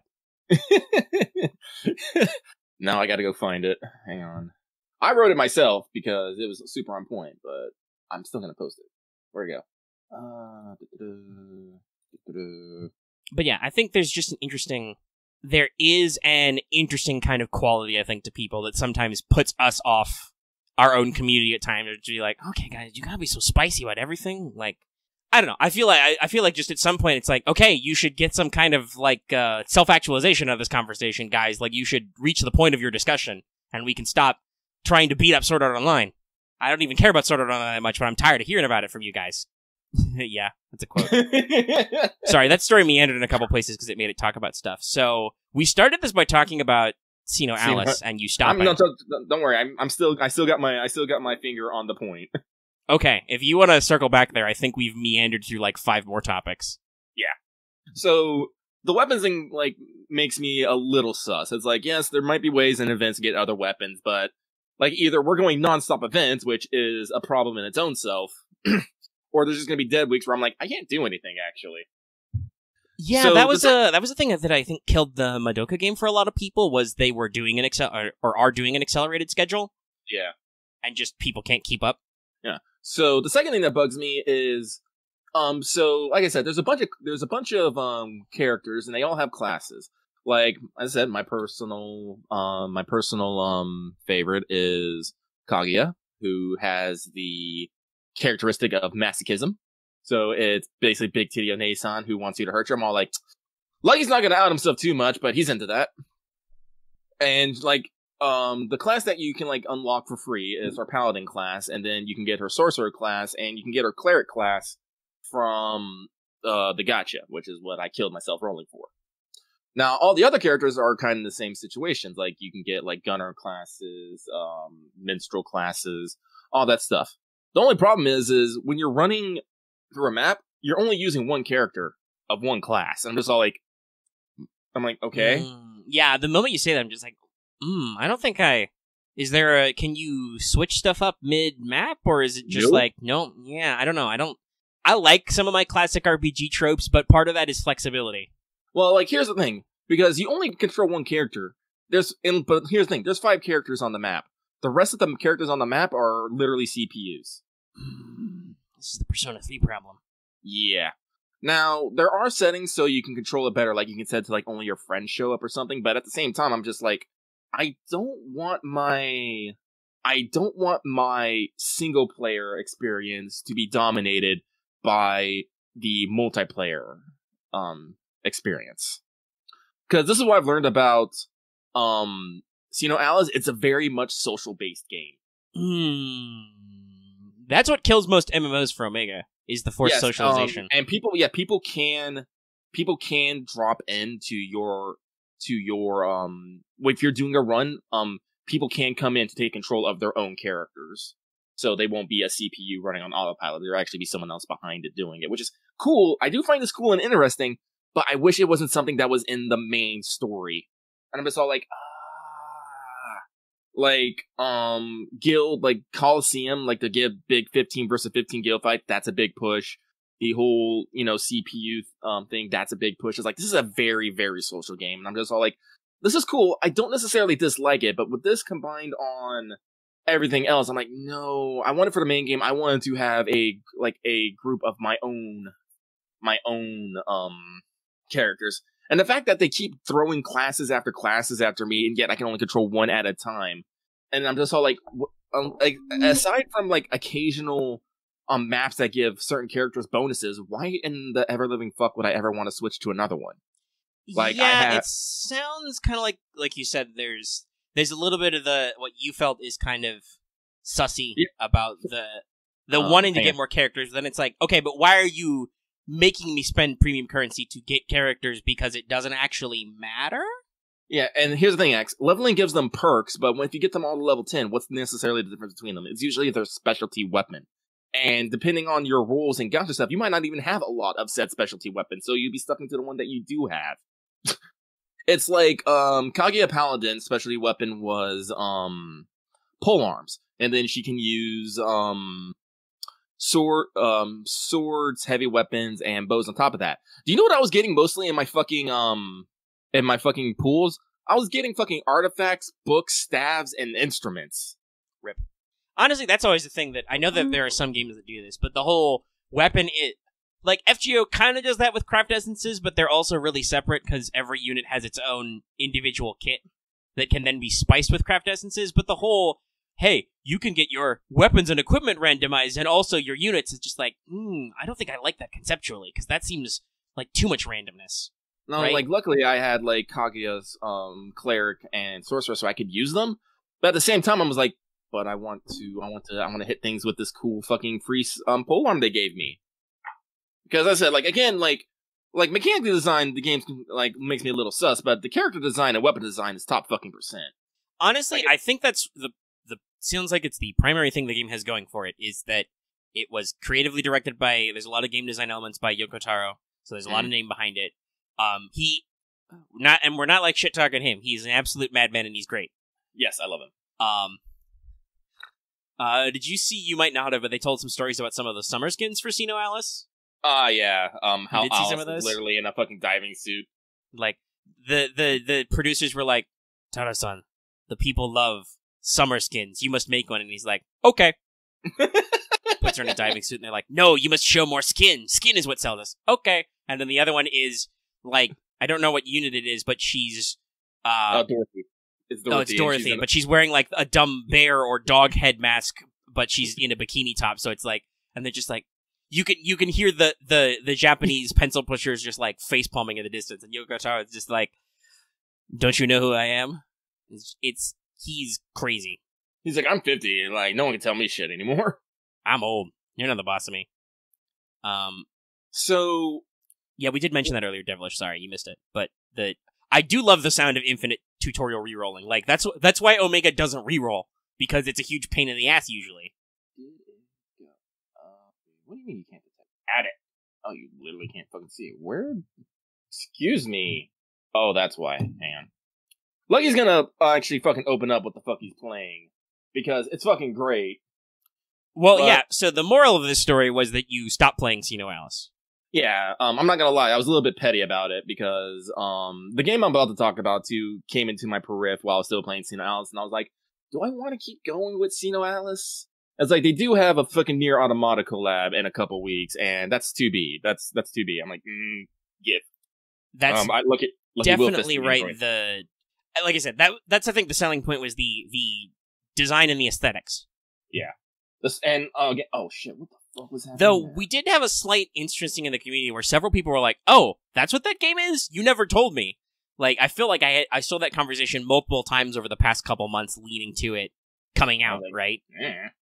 Where people were just like, "Why do people care about SinoAlice?" And why is it? Because people were just, "Oh man, it's coming out! I'm so excited!" And then they just mention Yoko Taro, and it's just like, "Oh, that's why." Shit, now I'm excited too. Fuck. Oh no. Omega, by the way, wasn't excited because I know I'm at my critical gacha mass. I would have to drop something, and I don't feel like it. Let's see. But so Lucky's trying to rig up the game that he immediately jumped into, which is... So I'll say it's interesting to see, because I've seen some screen caps, and I've actually seen the game you're playing peripherally, because I follow a lot of Asian artist types on the internet. Mm-hmm. Let me tell you, artists of an East Asian persuasion, not just Japan, but all, you know, the various Chinas, Koreas, etc. They love gacha games. Mm-hmm. And they love drawing them. So I have seen screen caps of this game without knowing what it was, until I saw you post screen caps of it and cross-referenced. Okay, I'm trying to figure out why this ain't letting me fucking post up, and it's getting me a little on tilt here. Yeah, I don't know. I feel it, because Discord detects. Yeah, it detects I'm playing BlueStacks, but it's not letting me share BlueStacks. It's weird. Is it because it's an emulator? But you can also just share I used to do it. Because you did. I need to basically add it from the list, but it says there's no, like, Discord literally cannot detect anything that I am playing right now, and it's weird. Oh, wait, hang on, let me see. Yeah, it says right here, BlueStacks. Oh, it knows what you're playing. It knows what I'm playing. Is it because I fucking did some weird thing with BlueStacks? I might have been. I was playing around with BlueStacks earlier, trying to get the multi-instant work so I can even multi-gacha even harder. You can multi-gacha while you multi-gacha? Yeah. Here, while we're waiting for Lucky, let's experiment. I'm gonna go live streaming Audacity so you can watch the sound waves. Let's see if it works. Yeah? Okay, you can see it. It's hilarious. And it doesn't bother Audacity at all. Here, that's what Omega looks like as he watches the mission clock. Maybe I should do this more often. Here you go. Just watch the sound waves tick on by. Not that sound wave. Yes, that sound wave. All right, so okay. We could do that video capture during the AP. For the AP, though, what I really want to capture is I want to capture Discord internally. I can do that. Like, I probably could do that, but okay. We could, we've just never gotten any feedback, because unfortunately only, well, some people watch the APs. It depends on the episode and the names, but we've got a couple of dedicated listeners. Like, every time I joke about nobody listening to them while Dallas is in earshot, he's like, but I listen to the Star Wars ones. Lucky, by the way, has popped off. He's popping back. I'll continue to vamp. But we do really have a narrow margin, so we don't get a lot of feedback. If you do actually watch the APs, go ahead and leave comments down below, and also watch them more. Watch them back. Keep watching. But yeah, this is Audacity. This is what Omega's worldview looks like when he's watching the thing. And actually, this might be fun because it lets me look at the sound clock and the other stuff. The rolling thing, though, is definitely what we'd want to capture for APs. Like, because obviously we're doing this over the internet. We can't go full Critical Role and have a table and props and shit because we're not made of money. Not too sass Critical Role. I know a lot of people like them, and I feel like maybe I should. Well, I probably don't have time for that. But I wouldn't mind maybe carving out some time to see what they're up to, you know? But, Alright, we're gonna do this the old-fashioned fucking way. Fuck you! Oh. He's fucking. I'm a fucking... And the mission clock reads like an hour and a half, so we can say fuck all we like. I'm gonna. Can't we, YouTube? You gonna come at me, YouTube? Nah, you're fine. Roleplay terrorism. Yeah, I'm not... I feel like you're trying to make a joke there, Axe, but I don't understand the... Well, you changed it to tabletop terrorism. That still doesn't clarify anything. You might need to actually explain what you meant by that to me. I don't understand what you mean by that. That's not I'm not offended or I thought you're saying something bad. Okay, I guess. I don't think terrorism has anything to do with distractions. Yeah. The gift bombing is definitely a thing, but he usually takes them back. Audience, if we did actually record the actual stream of our Discord, you could see that. Too, and you can see our rolls and stuff because it's pretty crazy sometimes. We usually try to read our rolls out loud, but it's a thing sometimes, and sometimes you just don't have the context because all you hear is silence, and then either something just occasionally a big old just okay, come on, the fuck. Ah! Oh, wait. And then the third thing is there's just silence and then uproarious laughter. All right, I will quit streaming Audacity because Lucky's actually... Okay, so you should take a look at it too, actually, if you can. I probably can. Audience, you're going to have to bear with me as I attempt to tune in. Can you actually put me in Discord, buddy, pal? It's not going to be a greatest view because it's one of those games that... Hey, watch stream. That's upright. Okay. So... The game that Lucky started playing was Destiny Child, and the way I got, I can turn, there are some points where I can turn it anyways, it's just a very specific point, is, we were talking about stuff about SinoAlice, about the live 2D, and someone came in and was like, yo, the best L2D I've ever seen was in Destiny Child, and posted some screenshots, posted some spicy screenshots. I'm just like, I am now interested in this. Yeah, and that's what I said. I've seen people on the internet post spicy screenshots, but I've never known what the game was because they're all talking in some kind of crazy moon language. Yeah. So, what I've discovered is... Oh boy, that is some live 2D. Yeah. Also, she is very shiny. She is very shiny, and she has fucking thighs for days. Part of that's just outfit design. So, clue there. For the people who can't see this at home, what's this? Is that her name down there by the? Yeah, Dogmatic Mafdet. Okay, so first of all, you can Google that, but this appears to be some kind of police woman covered in guns and chains, or at least they're hanging out behind her. But I believe she's only wearing the top and the overcoat, and is not actually wearing bottoms, and just has a belt that makes it look like she's wearing a bottom. So basically, her legs go from her shoes all the way up to maybe her armpits, with no cloth covering them except that belt. Yeah. Well, actually, let me go into Child here, because that will let me... Yeah, actually, that's her, this is her second costume. Her first, because, you know how Azure Lane has, retrofits? Yes. Basically, all characters have that in here using a resource, and when you get to their S, they get a new, costume. You just have to spend on it, which you can get a variety of ways. Sweet. Let me see. So that's very similar to retrofits, where you can get the new design. Costumes, here it is. Her original one is this. So that's without as much of the chains and guns, but does involve sweet shades. Yeah. And like I said, like everyone in this game is live 2D. I would also definitely have to. Yeah, I've seen that one before. I think I've retweeted that character before. It's a bride. Actually, yeah, I remember. We probably yelled about that on a WhatsApp. Somebody can go back in time and find the one where somebody, I think it was me, found it on the internet, posted an image of a bride dual-wielding Barrett sniper rifles, and I'm pretty sure we were flabbergasted by that character for a good 5 minutes. That's a butt. That's a butt. All this live 2D, though, Omega would definitely have to play this on his emulator, like, even before he ran out of space, because, goddamn, that's gotta be a lot of... Oh, that's a copy.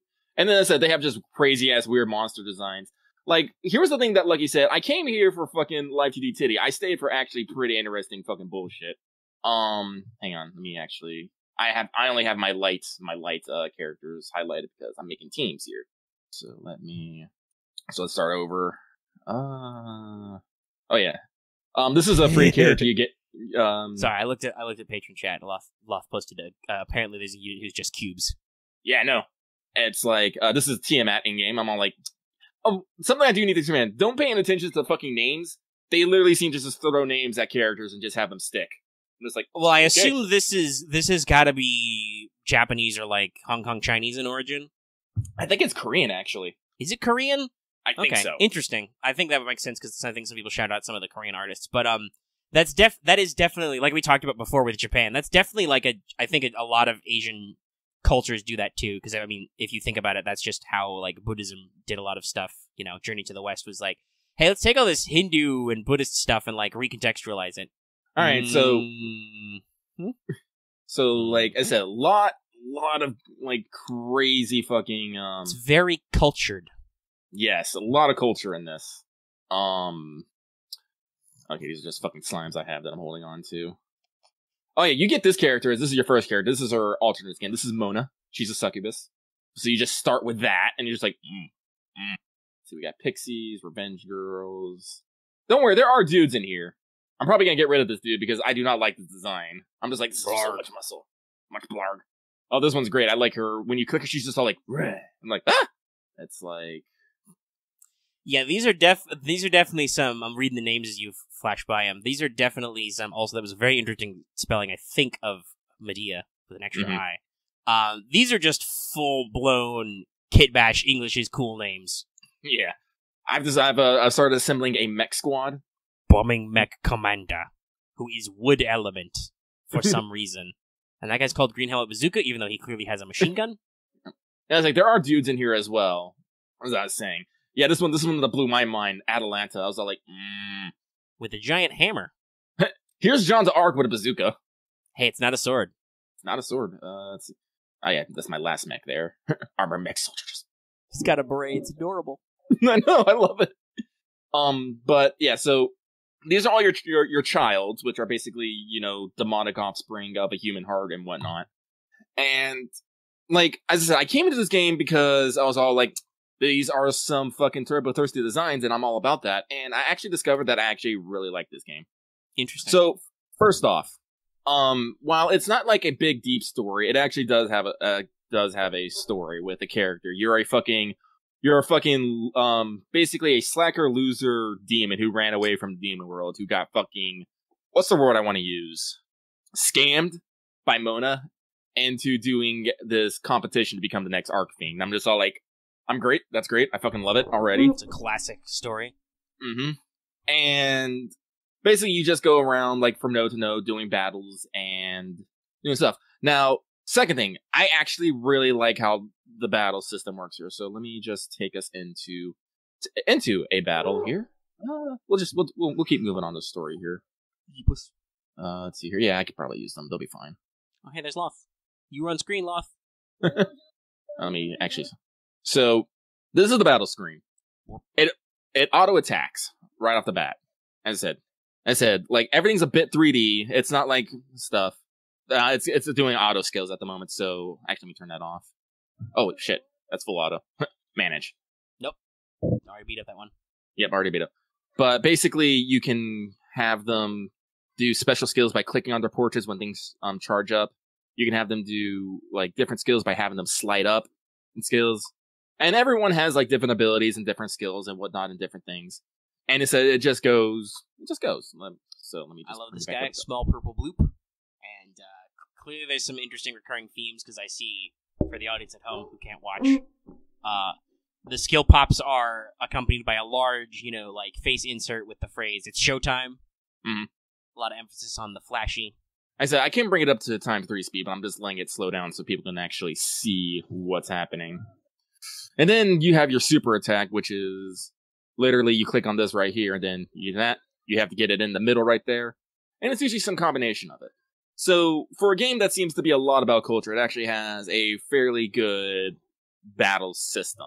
Like, unfortunately for people who might be listening later, I can't fully No. So for what I observed, basically, like you said, it's got an autoplay feature. You attack and are automatically attacked. You can kind of were you switching which character you focused on, or is that part of the auto? That was part of the auto. Okay, so I assume normally when you're not auto playing, you can just like scroll it to switch to who you're facing. Yeah. Now, so the way it was doing that was it was doing automatic skills and stuff, but I could see all the points where you would normally click to do things, etc. Yeah. Now, here's the thing that fucking slayed me about this. I was like, oh my god. So, whoops. You know how it had an auto battle system, right? Yes. What if you had a way to just continuously repeat that battle automatically? Oh my god, it's like the FGO quest repeat feature, only better because it does it its own. Yeah. You can literally set it to just retry as many times as you want, and you can set up parameters here to tell it when to stop. If you set it to go, it will literally keep going until it has one of these sensors or you run out of AP.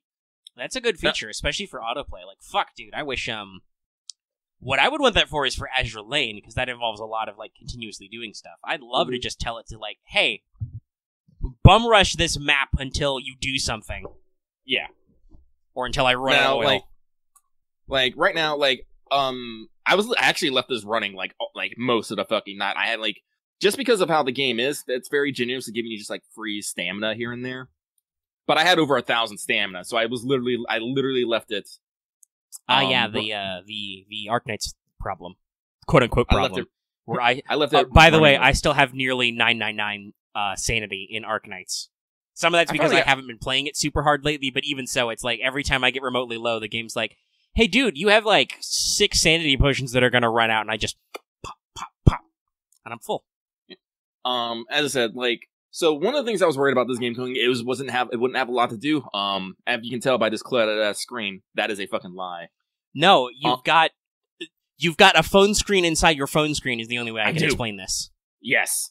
Which is a neat interface, but there's a lot of shit going on. So most of these things are things that are happening. Here, level up bonus. You get a level up. It's just there on the screen. You get a level, you get this. This Devil Pass thing. This game really wants your money, but at the same time, it's not going to try and force you to spend money. This right here wants me to spend $40. It's but spending the $40, it unlocks all these middle columns, but you can still get the stuff on the side here. And if you get to the bottom, you still get a fucking 5-star summon ticket. It's you don't have to do the middle stuff, but you can. That's always the cosmetics, or just, hey, you don't have to do this, but we can help you. Yep. Mission Pass here is just here are things you can do to get extra shit. Usually by either spending money or doing things this one. Wodan. Yeah. No, they're full. But by the way, Wodan, which is another name for Odin, appears to be a woman with huge glasses and a ribbon, who probably has huge boobs. Oh, well, we can go check that. And then here's the night world where you find all your special shit. Let me tell you right now, this place has a fucking hot spring. I can see it. I can see lots of stuff. There's a lot of. Oh my god, it's an actual hot spring map. Yeah. You can go to the baths. You can enter them. Uh-oh. Oh, yes. Oh, no. Oh, yes. Oh, no. Oh, here's the thing. You can actually get the steam removed. I was about to say, so is the steam staying or not? Ooh, nope. Steam moves. Yep. Boy, it's spicy. This is TM, man. I wish you can get the steam removed eventually, but most of the characters have special hot springs. Tiamat is usually the dragon that's usually around her leg. She's holding on to it, and she's and he's like, no! Pretty funny. It is pretty funny. This is pretty cultured. I don't know if I got time. I don't know even with auto, I don't know if I got time to set this up on my emulator, though. You want to, though. I Yeah, it definitely seems kind of like, especially because you said all the auto stuff, that's like, wow, that's something that I can totally leave to just run in the background. Mhm. But I don't, again, I also understand I'm pretty at a cap. I need to, like, either drop something or figure out a better system of cycling stuff, because... Oh, my exploration's done. Like, here's another system that I like. You can just set people out for explorations, and when they're done, they just get fucking free XP, and you might get some items. That's nice. That's a combo, I think, of a couple of different systems. Is it more reliable than sending units on missions in Azure Lane, do you think? Oh yeah, no, it's just... You get an X amount of experience, and you have a chance to get an item. Okay, and here's so the that's thing: pretty similar sending him on sending him like Loth says, sending him on exploration does not remove them from actually using them in battle. Oh, that's the bestest. That's I don't know if Azure Lane's actually implemented that yet, but they're only just now, this many years in or whatever, finally making it so that you can improve units that are on missions or something. Yeah, we got like dungeons, as I said, like most of the things can just be run on auto. You just put stop, you leave it alone for 5 minutes, you come back, it's done.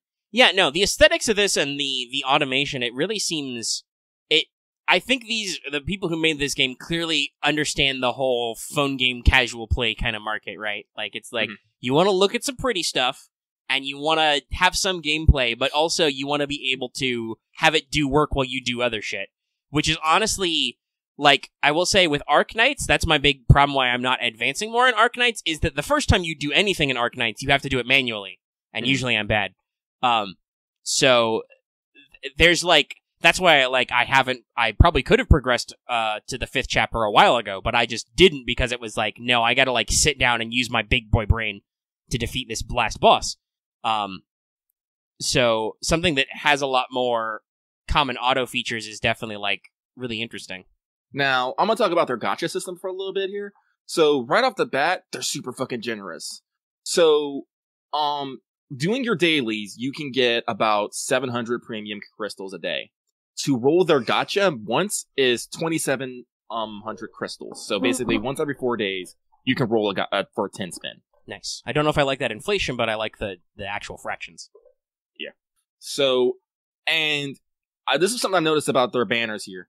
They have specific banners. Like these two I rolled here. They basically guarantee that if you roll a 5-star, you will get this character. That's a good system. Yeah. Like I said, they say that the system is only like 3%, but if you roll that 3%, you will get that character. So yes, I have these two. It's just that once you roll that character, you're locked out of that banner. So no, actually, this is a good question. How does the game handle dupes? Are they important? Kind of, but no. Usually because, let's go back to Child. So dupes are used to uncap, which gives them a higher skill levels and whatnot. So you can awaken them, which, as I said, this gives stats boosts. You can also give them evolution, which lets them reach a higher star rarity, and start the leveling up. So there's a lot you can do. Dupes are kind of in the same sense that Arknight dupes are. Is they're useful, but they're not mandatory.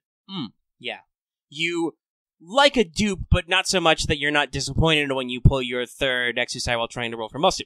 Yeah, not that I know anybody like that. But yeah, that sort of guarantee where it's like, okay, you can roll this banner until you get it. That's pretty good. That's a pretty good safety system. Yeah, it's not bad. It's not the best. Oh wait, actually that reminds me. Now, if you want to get multiple units, I can see that's like, okay, so there's not a spread. But if you want a specific unit, you can totally go for the double down.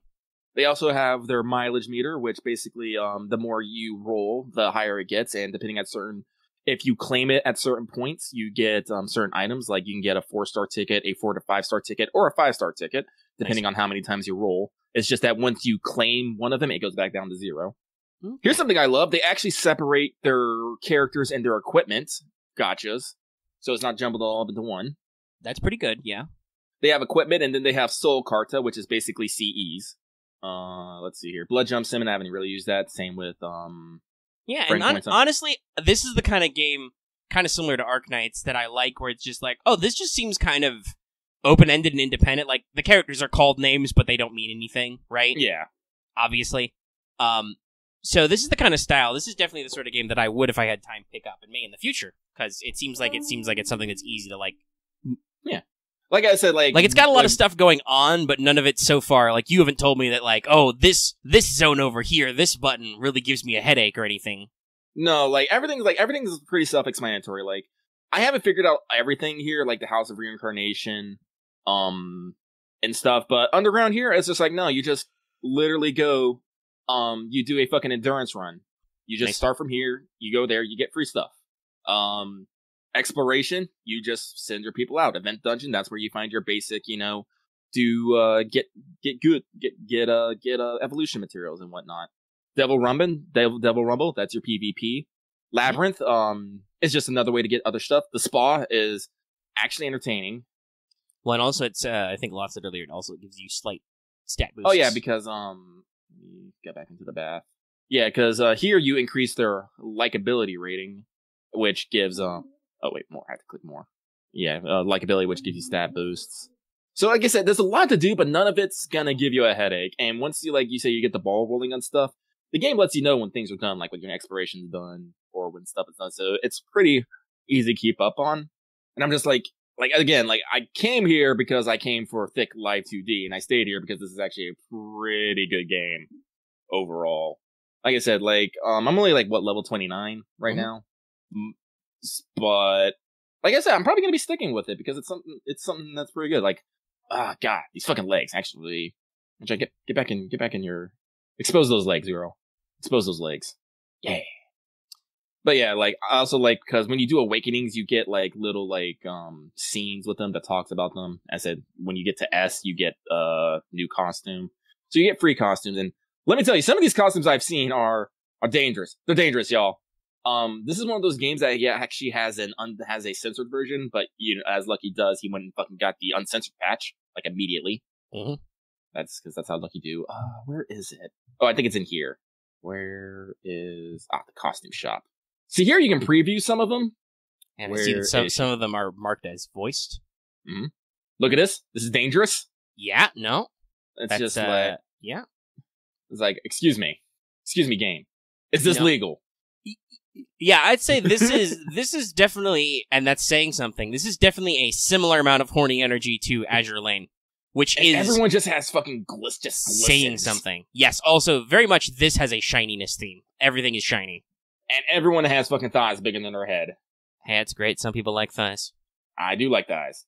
Yep, thick thighs save lives. Mm-hmm. Yes, and I said they do have funny skins. It's not all horny on mage because then you get skins like this. Who is Davi? Oh god, I really wish I had the fucking gems to do a fuck. Well, actually, hang on, because I love the summoning screen. Davi's one of the characters in here. Let me see here. Maybe someday, Lucky, we'll pick up all these lessons we've learned from playing gacha games for 5 or 10 years, and we'll create the ultimate gacha game that nobody will play because nobody's heard of us. Yeah, but it'll be that thing where it dies after 6 months, and then in the next 5 to 10 years, critics are like, man, this game was really ahead of its time. It was really cool and good. Just couldn't get enough attention. No, what we'll probably do is we'll do the cheaper version. We'll create a collectible card game. That's like a gacha in your real life.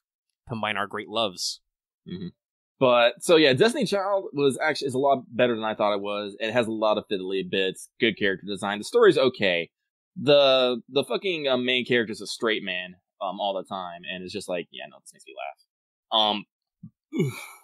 Davi apparently for summon only happens for child summons. Damn it! I do not have that much gun because I'm spending a lot of listen. I got fucking this girl up to 6 stars. She was given to me as a 5-star because she was actually a free unit. Like I said, they're pretty generous. I didn't have to roll, but as I said, because they give you units during the story. So you start with Mona, then they give you a Demeter. They give you a few to get started with, but Lucky was all man, I don't see any reason why I need to save for anything in particular, so I'm just gonna go hog wild. Well, yeah, that's kind of, and honestly, I feel like I still kind of take that laissez-faire approach to Arknights, but also people talk about Arknights too much, so it's hard sometimes. Yeah. Though I will admit that's good though, because people warned me that they switched up the thing, so there's a Blaze thing going on right now. I haven't rolled on it at all because I know that Reed will come out right after, and I have bad luck with 5 stars in Arknights. So I'm no, I'm gonna hold on to my red coins. Thank you. Arknights. From what I've understand too, there are no actual like limited banners. Everyone's added. It's just raid ups. I think the only thing they only said they said are particularly limited are maybe collab characters. So I was like, that's good. But okay. yeah. So actually, so here's a really interesting thing. Sorry, I just wanted to look it up really quick. It is in fact Korean. Mm-hmm. It was the English version was released in 2018, late in 2018, but this game's almost 2 years old. Yeah, interesting. Yeah, again, like people who told me about it, was like, yeah, low key, I don't understand why more people aren't into this game. I'm like, I'm playing it. I'm like, honestly, I don't know why either.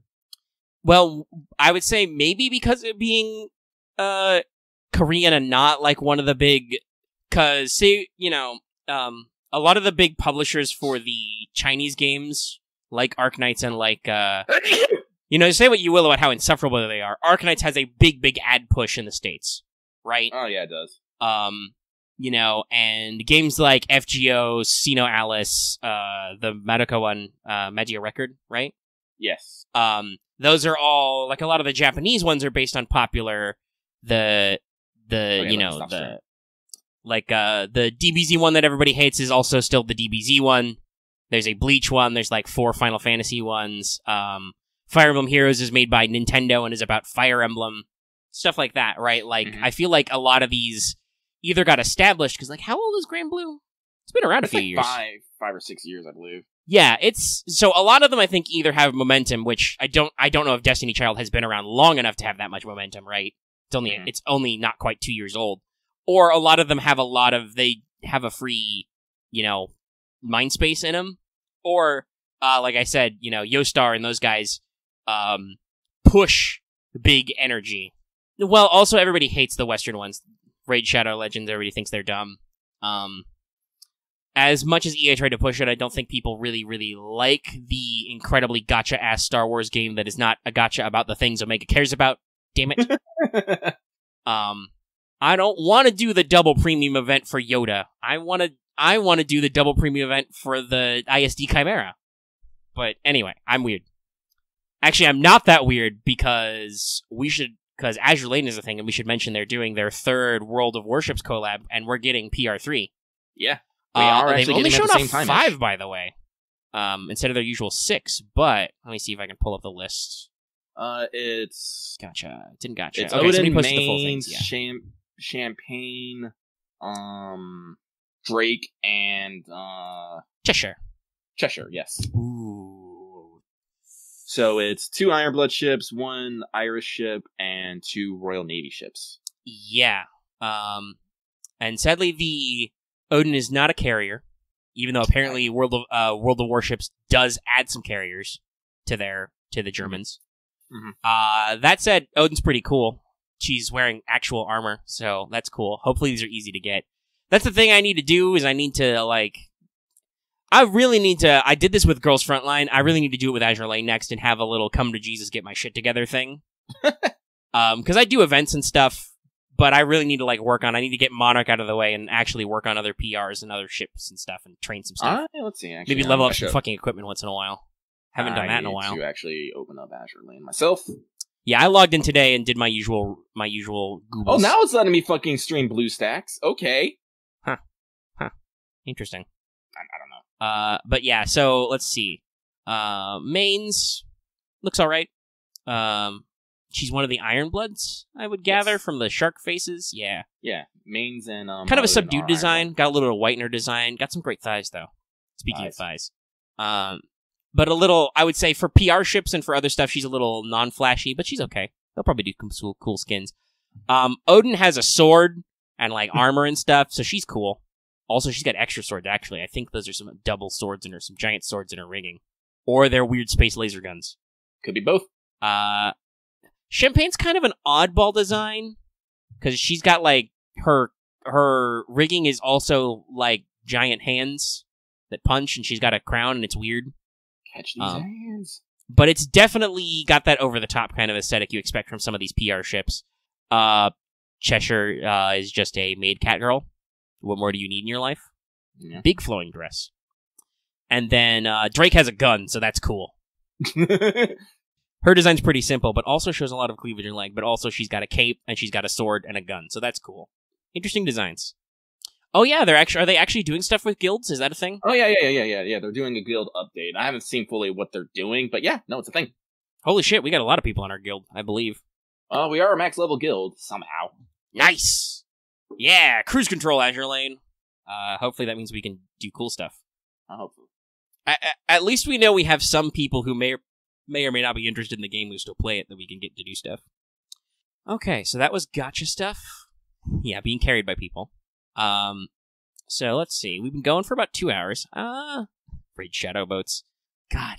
I don't know how Raid Shadow Legends got to be so memey. Maybe it's because they paid a lot of money for very specific ad reads, I guess. But man, it's still kind of funny to me though. We're guild level 10. We have 17 out of 38 slots filled. Hey, so that means we got some free slots. What's our server again? Studio Mega. No, what server are we in? That's important. Oh, we're in Avora. That's right, we are in Avora. I was like, wait, it's one of those early ones. Which one is it? Yeah, it's Avora, and we're Studio Mega. Of Aurora. Yeah.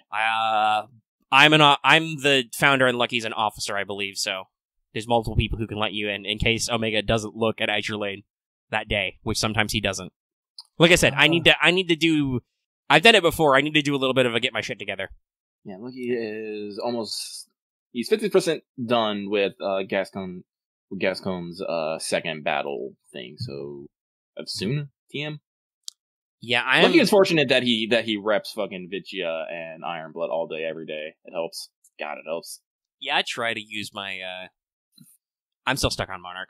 I don't know why I'm still stuck on there, but I need to just shoehorn that, set it up, do some other stuff. Who knows? Maybe I can. My problem is remembering to do stuff. Because I did it when I was doing the New French event. I set it up so I was doing multiple tasks at once. Mm-hmm. I need to just remember to do that when there's not an event. Because that happens with me with Girls Frontline all the time, too, where I'm like, which there's a new event coming out, which they're previewing a lot of interesting stuff for Isomer. They're going to do their pity system again, so you can automatically get drops, and you can apparently pick your own difficulty for more stuff and rewards. Okay, neat. So it sounds like they got some interesting fiddly bits they're coming for the new event, Isomer, which is going to launch soon. Which I will be interested, because Girls Frontline events are always kind of hit or miss for me. Yeah. They are also doing another points ladder event, but it's for a costume for a gun I don't even know if I have, so I don't care. If it's not new, I don't know if I give a fuck. Putting in time in the Girls Frontline. He hasn't dropped it, but he hasn't been putting any effort into it either. Well, I mean, like I said, they've been doing another lull. Girls Frontline's in a really weird pacing place where it's like, they'll go whole hog on like, oh, we're doing a limited time event. There's like 4 limited drops. Do the thing. Ooh, it's a collab. Ooh. And then they'll go for like half a month or more where it'll just be like, so I guess we added night missions to Chapter 9, and also there's a new HOC you can get on Raid Up, but that's it. Double combat XP. Have fun. Like, they will literally pace out like 2 or 3 weeks at a time where technically nothing important is happening. They just want you to remember to log in and play the game a little bit. Which is kind of why I probably haven't dropped Girls Frontline already, because it's a very casual play most of the time. It just, sometimes you just forget to play because nothing time pressure is happening, right? Yeah. A lot of these gacha games need to find that point where there's not too much shit going on, because then you're like, oh fuck, I don't have any time to do anything. This is supposed to be something I do in my free time. But they need to have content regularly so you don't feel down in the doldrums, which is what you're concerned about with, SinoAlice is like, okay, what do we do when they have, like, a week or 2 weeks off with no events and I can't get new shit? Right, what's the gameplay hook? And, FGO sometimes has a little too much dead time, though, personally, I'm okay with our current dead time because I am catching up on free quests. The excite is real. Yeah, that'll be, well, yeah, like I said, I'll do 1, maybe 2, who knows, pulls for Scotty, and then I'll be like, whatever. There'll be other anniversary rotations I might care about, and also there's summer rerun and summer coming up, and I'm usually bad at those, so I'm gonna try and save a lot of sync quartz. Mm-hmm. Lucky for his power, made another attempt for Sigurd, did not get Sigurd. Got another Bryn, no Sigurd. R.I.P. Well, that's my reverse, because I don't have a Valkyrie or a Bryn yet, and people were like, if you roll 1, you must reunite them, and I'm like, listen. If Crazy Spear Lady and her sisters don't want to come home, if they don't pick up the phone, that's not my problem, okay? They gotta pick up the phone on their end. I'm making the call, that's on them. It's true, as I said, I do want me a knife punch man, but... Sigurd's pretty cool. He is pretty cool, but he's a fun guy, I can't. Not right now. I got Scotty coming up, and I got Summer 3 coming up. Yeah, well, we're in a... Story's always been interesting, and I said that before. It's really interesting to see the metrics, because... Let me pull up those videos. So, Napoleon and Sigurd did okay. They didn't do bad, but they didn't do super good either for Wanted. Though our past couple of shows have done crazy good. Like, we're at like 3.5 thousand views on last week's show, and our current week's show is faster growing than that one, so it might be bigger. I don't know. Oh, actually, I haven't made any fanfare out of it yet, but I should mention, too, while we're talking about dumb channel stuff, we've cleared 2,600 subs. Oh, wow. Okay. Yeah. So, yeah, we're experiencing some interesting growth. We also had a very, very good amount of revenue last month. We'll see if that keeps up. We're doing a lot of varied stuff. Some stuff just makes me sad. I just looked and it's like there's a whole 14 views on the AP and 18 on the last one. Just makes me sad. Don't make us sad, guys. Yeah, wow, it's at almost 4K views. I think that's got to be one of our biggest one, Twilight of the Gods. People really like the Lost Belty story themed episodes that are long. They like those. Jesus. Those are always our really big ones. But let me check Wanted's view stacking. So Okita Alter is still the biggest. That's another big shocker. She ballooned up really well at 3K views over Abby, who's number 2, at over 2K views, with Kiara being number 3. I think that's because Kiara's come back once already. Gramps is number 4, and MHXA is number 5. There's a decent blob, and then Sigurd and Sigurd is chilling down at the 30s with Semiramis and Achilles with under 1,000 views. Fujino's in there, Sherlock, and Napoleon's a little bit lower in the 800s. But yeah, so that's been really interesting to watch, and I've even speculated in those Wanteds that maybe that's not what people are for, but I've already set up assets, and I'm getting ready to shoot Wanted Scotty, and I'm gonna see, because it's interesting. So units that people, quote-unquote, don't care about don't necessarily do super good, right? Yeah. Like, Sigurd, really useful unit, really cool, arguably a really important niche, being a single-target saber who is also a male character, right? That's pretty rare in FGO terms. Video didn't do super hot. Maybe it'll do better as we kind of talk about him more and people get to know him better, but I expect not, right? Units that people know they want to roll do okay. Dantes, Jolter, Merlin have done all right, but they're not the top of the charts. It's usually the ones that do the best are units that people are really interested in, are really popular in a sense, but are not necessarily like widely anticipated. Like Abigail was our big deal, right? Yeah. But mechanically, Abigail is probably one of the, maybe not the worst, but one of the most finicky foreigners. Like, a lot of the later ones have a lot more put together and optimized kits, but she's a really popular character because she's the first. She's got really interesting designs. She's a whole new class. A lot of people don't like Okita Alter's kit, but a lot of people really like her character. So maybe I think a lot of people clicked on the video to know more about her. Kiara is another a big danger unit that a lot of people are interested in, but she needed a lot of buffs that she did get, so it's kind of interesting to see all that stuff kind of crop up with views. But yeah, that's just some notes from us. Actually, we did used to do surveys, but we found out that most people don't really care about the surveys, and we got a lot of meh response. Yeah, again, that's the thing, right? Is the whole we talked way at the beginning about the holding people socially hostage. Mm-hmm. Well, yeah, I don't know what you. There's no there isn't a super huge character. There's a character limit, but it's not super small. You might want to explain that better. Axe your full thoughts on that. But we already have this issue where we tell people, leave comments. We love your comments. This isn't just like an engagement thing, though it does help. But like, we genuinely want to hear your feedback. People don't care. They leave comments when they leave comments. We could do a giveaway bait, but then we have to be prepared to do a giveaway. Yeah. Which we probably could. We're taking in a decent amount of money this month, but we gotta let all the bank accounts line up and stuff. Money's not, The thing about the money system, well, I mean, we can do YouTube polls, but people don't do that either, because they have to click open a thing. Mm-hmm. Like, I did that a couple of times. Honestly, the most feedback we ever get is from our new community. Well, not new, but when we use our community page now, we get shitloads of feedback from that. It's crazy. Like, I thought that page was worthless, but actually we get doing a community post or poll, we get a lot of responses out of, which I'm shocked. Like, we get way, way more feedback on that than we do on Twitter, which I would have thought is, like, you know, I would assume that most people probably find Twitter more convenient to use than to go to some weird tab on YouTube, but I guess I'm wrong.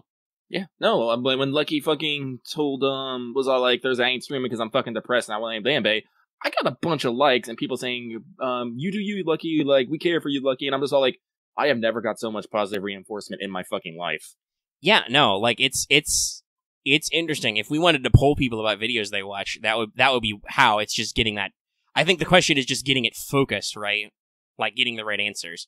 That is why surveys are good, because they tend to be structured, but then you have to get people to have buy-in. And yeah, sure, whenever Patreon offers me, like, $50 on Amazon to complete a Patreon survey, I'm like, well, I'll definitely try it, also because I care, because I mentioned this on Let's Talk, but Patreon actually did a good thing that is going to help us out, and they upped the audio limit from 200 megabytes to 512. Super cool, thanks, guys. And I wasn't afraid to occasionally mention that when they do ask me survey questions and feedback, because Patreon is a service we are kind of reliant on for certain things. Like, we could probably dig our way out of that problem if it, like, exploded, but it's definitely a convenience that gives us a lot of help in a lot of respects and helps a lot of people. So I'm pretty sure Patreon's not going to explode. But that still requires a certain amount of engagement, right? Like, not only are they offering a very decent reward that I will never see because I'm sure they send out that survey to literally hundreds of thousands of people. Mm-hmm. But also, that's something I'm super engaged in. We don't always feel like, we know you guys are engaged, right? We can check out stuff. You know, and we see things, right? And we see, like, oh God, YouTube gives me a lot of analytics. Like, shit, dude, let's click on that Twilight of the Gods video that was last week's Let's Talk. What do we got here? Audience retention, so we can see when people check out of the video, which is roughly 30% of the audience stays in. 30% of the clicks stays in at about 2 minutes in, but those people ride it out all the way to the end, basically. Mm-hmm. You know, it's got a 100% like versus dislike ratio. We can see the real-time activity. I can see in real time how people are finding it. You know, there's a very small percent doing direct links or unknown stuff, a decent amount doing YouTube features. About half of them are from browse features, which is, I believe, homepage or sub box. But about 20% of people are watching it through suggested videos. Maybe that's why we're popping a lot of views. We're getting a lot of suggesteds, Lucky. Thank you, YouTube algorithm. Thank you. And I think about 15% it says channel pages, so I assume that's either on our channel page or maybe on other links, stuff like that. But yeah, we can get a shitload of information. I can see how many views, the watch time. Oh, Jesus. That's almost 2,000 hours of watch time on that video. Mm-hmm. We can see our estimated revenue, our estimated subscribers. We've gained 18 subs off that video. 18 people were watching that video and like, I like the cut of this guy's jib. Let's sub to those guys. OnlyFans things is, Axe, do we need to have to talk?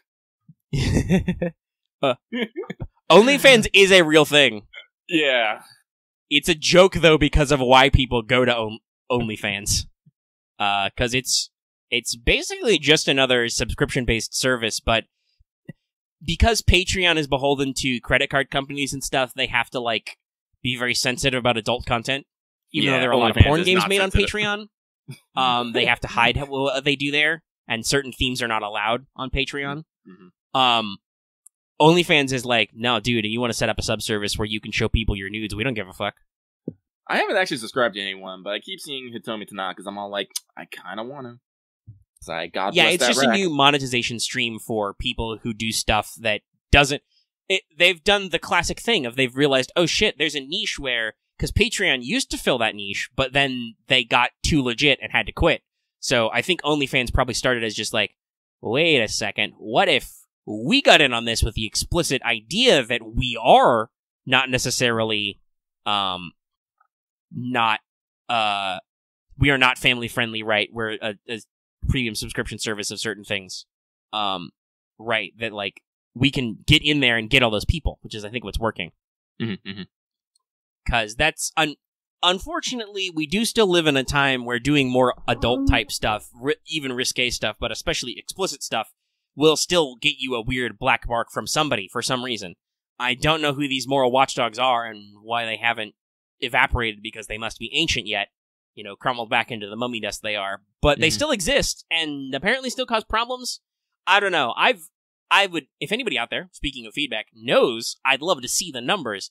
Supposedly, credit card companies hate porn because people charge back or cancel porn charges, but who's doing that in the year 2020? Understand. I don't know. I'd love to see the stats. And who knows, maybe that was true like 10 or 20 years ago, and because credit card companies are corporations, they're still mad about it, because that's how large monolithic entities work, is they learn a lesson and they don't unlearn it for like 10 years. But I'd love to see the stats. Well, PayPal also has like a Christian or moral background where they just straight up wouldn't do that for a lot of years, and they justified it by it having a lot of like chargeback, but also I think they were against that kind of stuff too. It's only they've only as they've gotten bigger and bigger expanded into actually allowing it for a lot of stuff. Like I said, I don't want to hear the assertion because I've always heard that for years. I want to see the actual fucking stats and prove it. I'm doing the classical rhetorical move. I dare you to prove your claim. You claim it, you got to prove it. I don't got to prove you're wrong. You got to prove you're right. That's how it works. Which, by the way, that is actually how debate and argumentation works. If you make an assertion, the burden of proof is on you. It's not on. Yeah. That's a classic logical shim-sham, is to make it so the other guy has to disprove your claims. You are supposed to prove your claims when you make them. Otherwise, they are discarded. Because just anybody can say anything. Okay, maybe I'll check that out later. But PayPal has been historically anti-porn, which is a big problem because fuck, I got a PayPal. You know how much stuff I run through PayPal? All my gacha games for sure. I did buy a skin. I did buy that lucky bag. I talked about that already. I bought my new monthly pack for Arknights because I love the lucky pack. Love the monthly packs. They're great. But yeah, it's I feel like there's still occasionally a crusade, and it gets rough. Like the Great Tumblring, where yes, maybe there were some people in some kind of weird child pornography ring, but did you really need to burn all of that to the ground? And then, hey, does anybody actually fucking talk about Tumblr ever anymore? Nah, really. No. They're dead. They're dead now. They're not really dead, but I'm sure they're gonna be dead someday. Like, they'll fold, and, just because that's what happens when even the people who weren't doing porn there were like, I don't like what you're doing. Or doing text-only stuff. It's okay. I've been watching a lot of history videos on OSP lately. They're great, by the way. You should still check them out. They're super cool.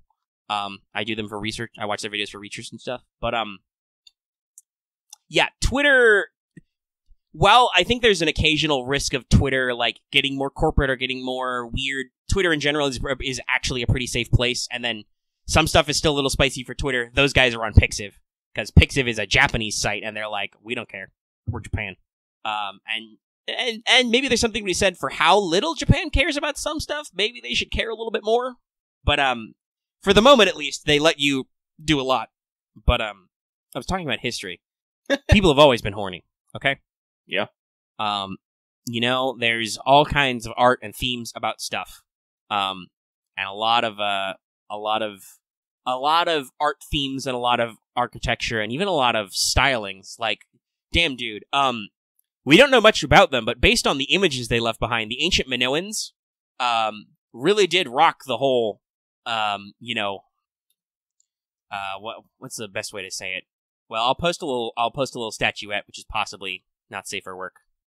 But, as far as we know, these guys they literally had their women chilling in, like, open shirt vests, and, occasionally the Egyptians didn't believe in shirts, and they talked about a lot of fun stuff. There's a whole fucking plot in ancient Egyptian mythology about what happened to Osiris' penis. It was very important. It got thrown, and who took it? I forgot. It got ate by a fish, so Isis had to make him a new one. Out of wood. Wooden phallus. Isis did a lot of things. Super cool. Great lady. Neat. But yeah, no, Loth brought up the statues, the Herms, which are that's actually a Grecian thing. They were devoted to Hermes, probably. Or possibly Pan. But maybe Pan was Hermes. But maybe also Pan was Dionysus. we've had a lot of weird relationships with Pan over the years, guys. This is another thing that makes Omega occasionally spicy. Talking about, like, much like the anime opinions, is what will immediately make me kind of sassy is when people are like, this is the one true myth. I'm like, lies. Liar. It's not true at all. Like, I think I said this the other day. Somebody was talking about something about Perseus or something, and I'm like, I immediately said the words, bold claim, which got like 4 menacing emotes. Because it is. If you claim anything about classical mythology, it's usually very bold because there's like 50 different versions.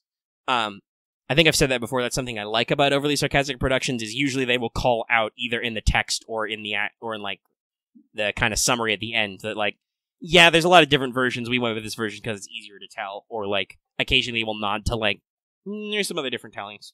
It was also probably because they were getting sassy about Perseus, which as much as I like Medusa, especially in FGO as an interesting character, Perseus is one of the few like properly selfless heroes in Greek mythology. Like, he only goes on a quest because a king who's trying to bang his mom tells him to go kill a monster, and he does that, and the Greek gods are like, whoa, kid, you're gonna fucking die. Here, have some magic shit. And then after that, he goes out of his way to rescue a princess who's about to get eaten by a sea monster, just cause. That's what you do. And, you know, it's one of the few stories where the Greek gods don't super dick over anybody, except maybe Medusa, but then again, I talked about this, I think, a couple weeks ago, or a week ago, about Ovid, who was just mad at authority. Yeah. It's only in some tellings, and he's just doing a solid and trying to stop a guy from banging his mom, okay? And it's not like Oedipus, where he decides to bang his mom, but he didn't know that. That's the one thing that always gets my goat is everyone's talking about the Oedipus complex. You want to bang your mom? And it's like, no, he didn't. He literally didn't know. Fuck. Oh yeah, no. When he found out, he carved his own eyes out. That's all Freud's fault. Is that he used it as a reference to something. But that's all that people know because of pop psychology. The actual series of plays about him are the Oedipus stuff is like, no, that's about super tragedy. Yeah, like prophecy and oof. Yeah, it's basically doubles down on the idea that trying to dodge a prophecy is super hubris. Yeah. Like if you try to get out of the prophecy will double down. Cause like, and the reason why it's a tragedy is because it's a whole big conclusion of like, yeah, wasn't it like a self-fulfilling prophecy if I remember correctly? Well, yeah, basically. So the king got a prophecy that his kid was gonna, he was gonna cause disaster or something. Mm-hmm. So they threw him out. But he was found by a neighboring kingdom and raised, and then he was delivered his prophecy. Actually, that is also another thing. Nobody in Greek mythology ever just stabs the problem, right? Like, it's good because that's how we get a lot of these stories, but, like, talking about Perseus, the reason why Perseus happened was because a king got word that his grandson would kill him, so he took his daughter and threw her in a tower, and then Zeus was like, hey, hot chick in a tower. Let me turn it into a shower of gold, baby. Yay! And then, after that incident, the king was like, fuck! And he threw them in a chest into the ocean, thinking that would kill them. It did not. And that's how Perseus came to be. And eventually, he did accidentally kill his granddad at the Olympic-like games by hitting him with a rogue discus. So, a sporting accident. Crazy. But no, yeah. Honestly, a lot of Greek classical myths would be solved by just shooting people. But yeah, Oedipus gets basically the second version of his prophecy, which is, you're gonna marry your mom and kill your dad. And he's like, but I like my mom and dad, not realizing that they are his adoptive parents, so he leaves. He fucks off. And then he meets a rude guy and a bunch of soldiers on the road and stabs all of them. And then he defeats the Sphinx with the classic riddle, which everybody fucking knows the answer to, but was possibly really cool back in ancient Greece.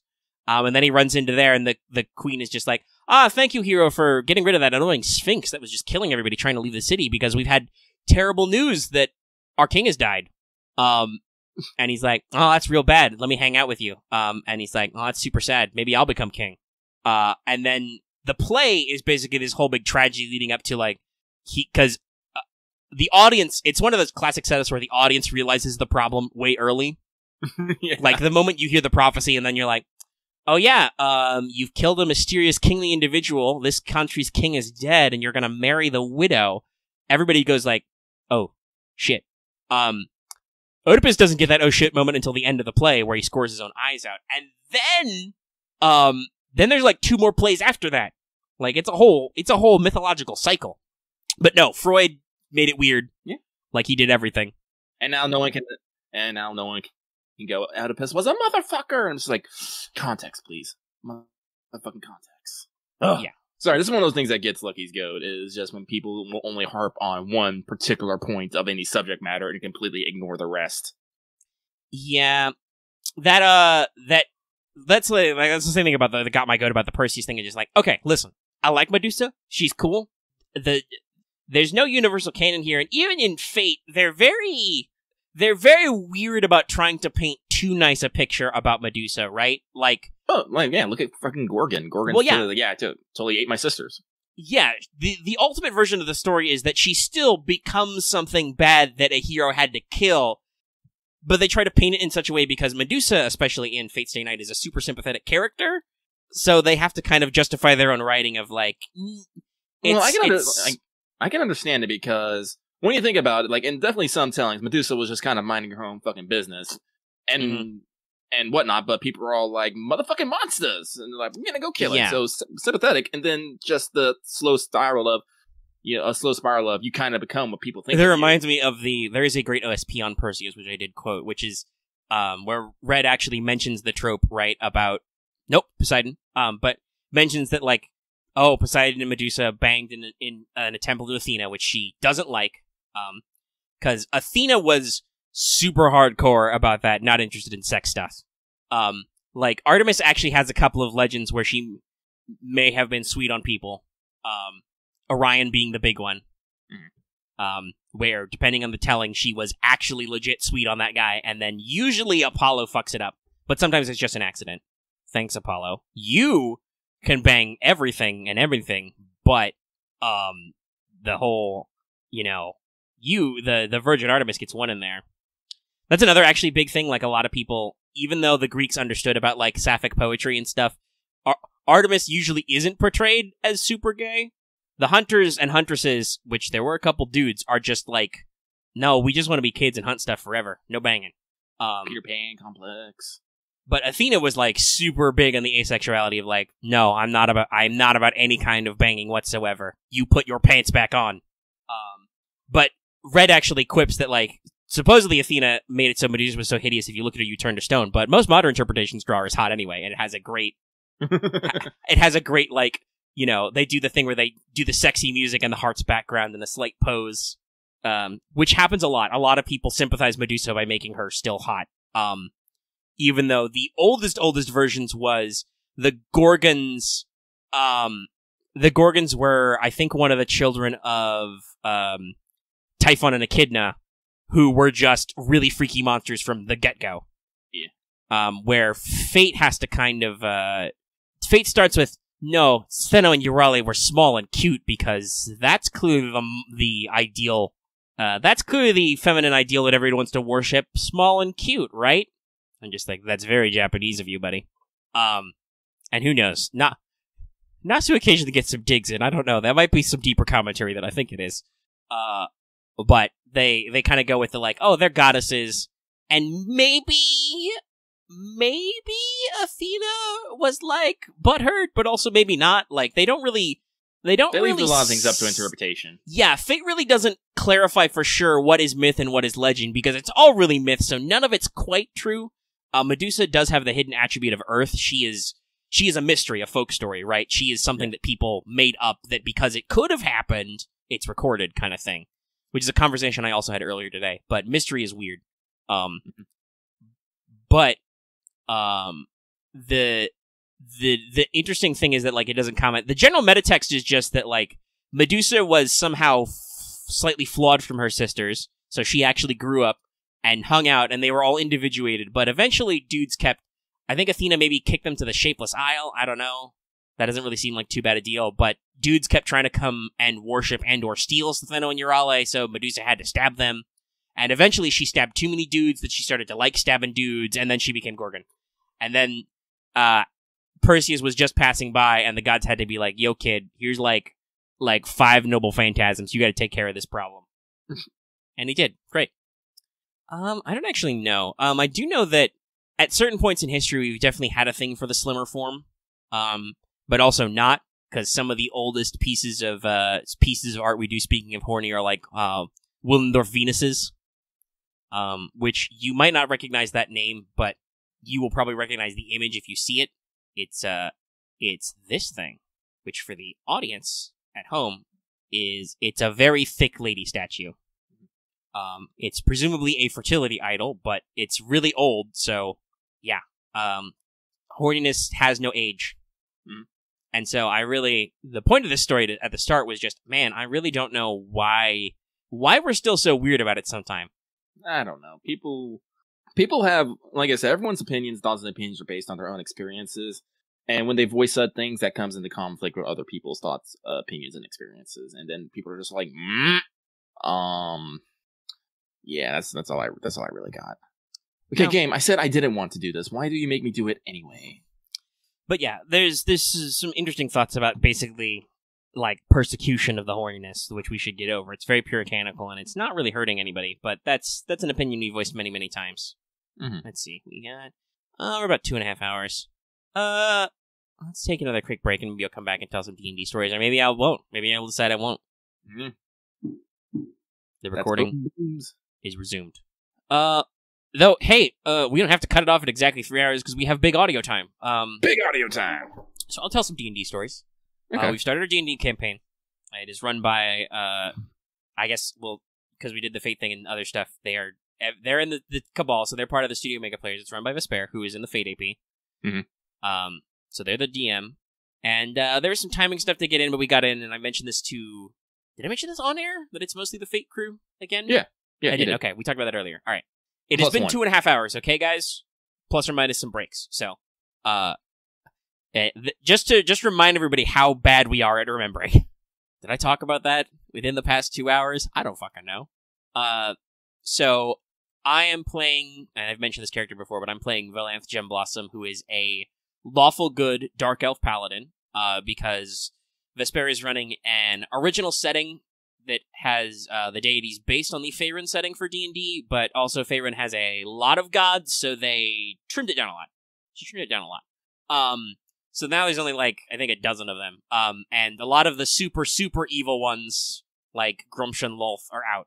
They're either dead, or they got kicked into, like, the Outer Planes or whatever, and so orcs and dark elves and stuff don't have to be 100% evil all the time, unless they're cool, noble rebels. So I'm playing a Dark Elf Paladin of Bahamut like it ain't no thing. And that's because there were like 2 gods of law left, and Bahamut the Platinum Dragon is clearly the coolest. Clearly. Hey, it's still me. It's still me in there, so, you know, dragons. Wagon. And honestly, playing this character is not as hard as I thought it might be, because I've mentioned this before. My Paladin has 8 int. I'm at -1 in all int stuff. That said, I still managed to roll okay. Like, honestly, a -1 isn't so bad. It's just it just means that occasionally I would roll stuff and be like, oh yeah, no, that's an 8 total with my -1. That's not gonna help me, right? Like, it just means that occasionally if you don't roll really good, you lose out. So when there's a narrow margin of victory, there's, you know, it kind of cuts out that margin. Yeah, we got a couple of big brains in the party. Though we have a lot of faces. We have a lot of social characters one way or the other. It's very interesting. We're very talky, but sometimes we're dumb. One of the other players, Card, is playing a Goblin Rogue. He's the second smartest player or second smartest character in the team. It's very interesting. So, and I talked about this with Vesper. The way we both kind of figure is that 8 is only like, it's not like an imbecile, you're just below average. So, I play Valanthea as not as an idiot, she's not always good at the concentrating and remembering stuff. Because the skills I'm bad at are usually shit like Arcana, Religion, etc. So it's like, yeah, I don't remember stuff about magic, okay? Like, I think I literally rolled Religion, even though I'm a paladin, to recognize a religious symbol, and that was my 8, and I was like, no, it's a god. That's it. That's all you remember. I'm like, shit, I was sleeping during that class. Fuck. But her charisma is very high, so I play her as kind of boisterous, and that was really easy because of certain things. I developed a running gag immediately, because we didn't do you all meet in a tavern thing, but we all met at a little festival they were doing, and they had a little thing where you could literally look for group and fight a monster in an arena. So we all, just through role-playing, ended up all on the same team together. Like, I think people went with it because obviously that was the setup to all get together, but it also worked out. So I'm a paladin. I do paladin stuff, which in this case is mostly I am hard to hit, and I hit decently hard. And I am playing a dark elf. Dallas, who you can hear in the Fade AP, is playing, oh boy, what's his full name? Thraxius? I remember mostly because Card playing that goblin came up with short names for most of us. But he's Thraxius Decimus. He is a barbarian, with double. He's a dual-wielding barbarian. So his job is mostly to hit things, and also, despite being naked, be hard to hit, as you do with barbarians. So he's a big, scary wild man. He's playing an Eladrin, so he's kind of an even more fey than some of the elves in the party are. Well, okay, you say Dallas is lucky, Axe. Remember, he has a good, for Thraxius, he has a good stat line. He went through 2 stat lines that were literally below Vesper's cutoff. Vesper had us roll, the whole, 46 drop the lowest for each in sequence, and if the total was, under, 70, you discarded it all. Like, Dallas went through, 2 of those. He, literally had 2 stat lines he had to scrap before he rolled a really good one. But, me and him, I think, are the primary melee damage dealers tanks of this setup. And I'm explicitly going to go more tanky in future with, especially now because in a later part of the episode, a guy who I really wanted to stab ran away from me, and I'm not okay with this. So I'll get better at making people not run away from me so I can stab them later. Axe is playing what we know out of character to be basically a Kitsune bard, but appears to be a normal human, but they are a bard. Gabriel tells stories, and as Axe likes to say, has a really good quality of enabling my particular character quirks as Valanthe, so that's pretty funny. Legit, at a later point, we were in the tavern, we did the Monster Quest thing, which I'll talk about again later, because I feel like I don't want to make this all about me, but I also have a funny story I wanted to tell. But, where later, even though investigation is one of the skills I'm bad at, Lucky. Mm-hmm. I have a -1 in that. But we hear 2 plot threads. One is a cemetery is being rifled with, and there was a break-in. And so, in character, Axe is Gabriel's oh, Lady Gemblossom, we can definitely catch that killer. That could that sounds like something that could be sinister. Maybe they're connected. And I was like, aha, yes, of course, I can definitely solve crimes. Internally just going, shit. It kind of worked out with some stuff, but yes, it's, because my character's not good at brain do-goo, but is very talky, I feel like I've ended up roping a lot of the characters into shenanigans. But, to round out the cast, Robin is playing, Katarina, but or Karina, but it's, because, Karina is a cat girl, is a cat folk, Robin always makes sure to put the emphasis on, Karina, and because I am playing a character who's not the brightest, I also add the nya when I speak to her. It's very funny. Karina is a divine soul sorcerer, so she's a sorcerer with divine spells. It's great. She blew up a guy with Chaos Bolt later. Hang on. Oh, Lucky's hanging on. He's doing stuff. Fiddling. Sorry. I popped into something, and someone asked, is Dion actually hermaphrodite in real life lore? I'm just like, Dion is gendered Dion.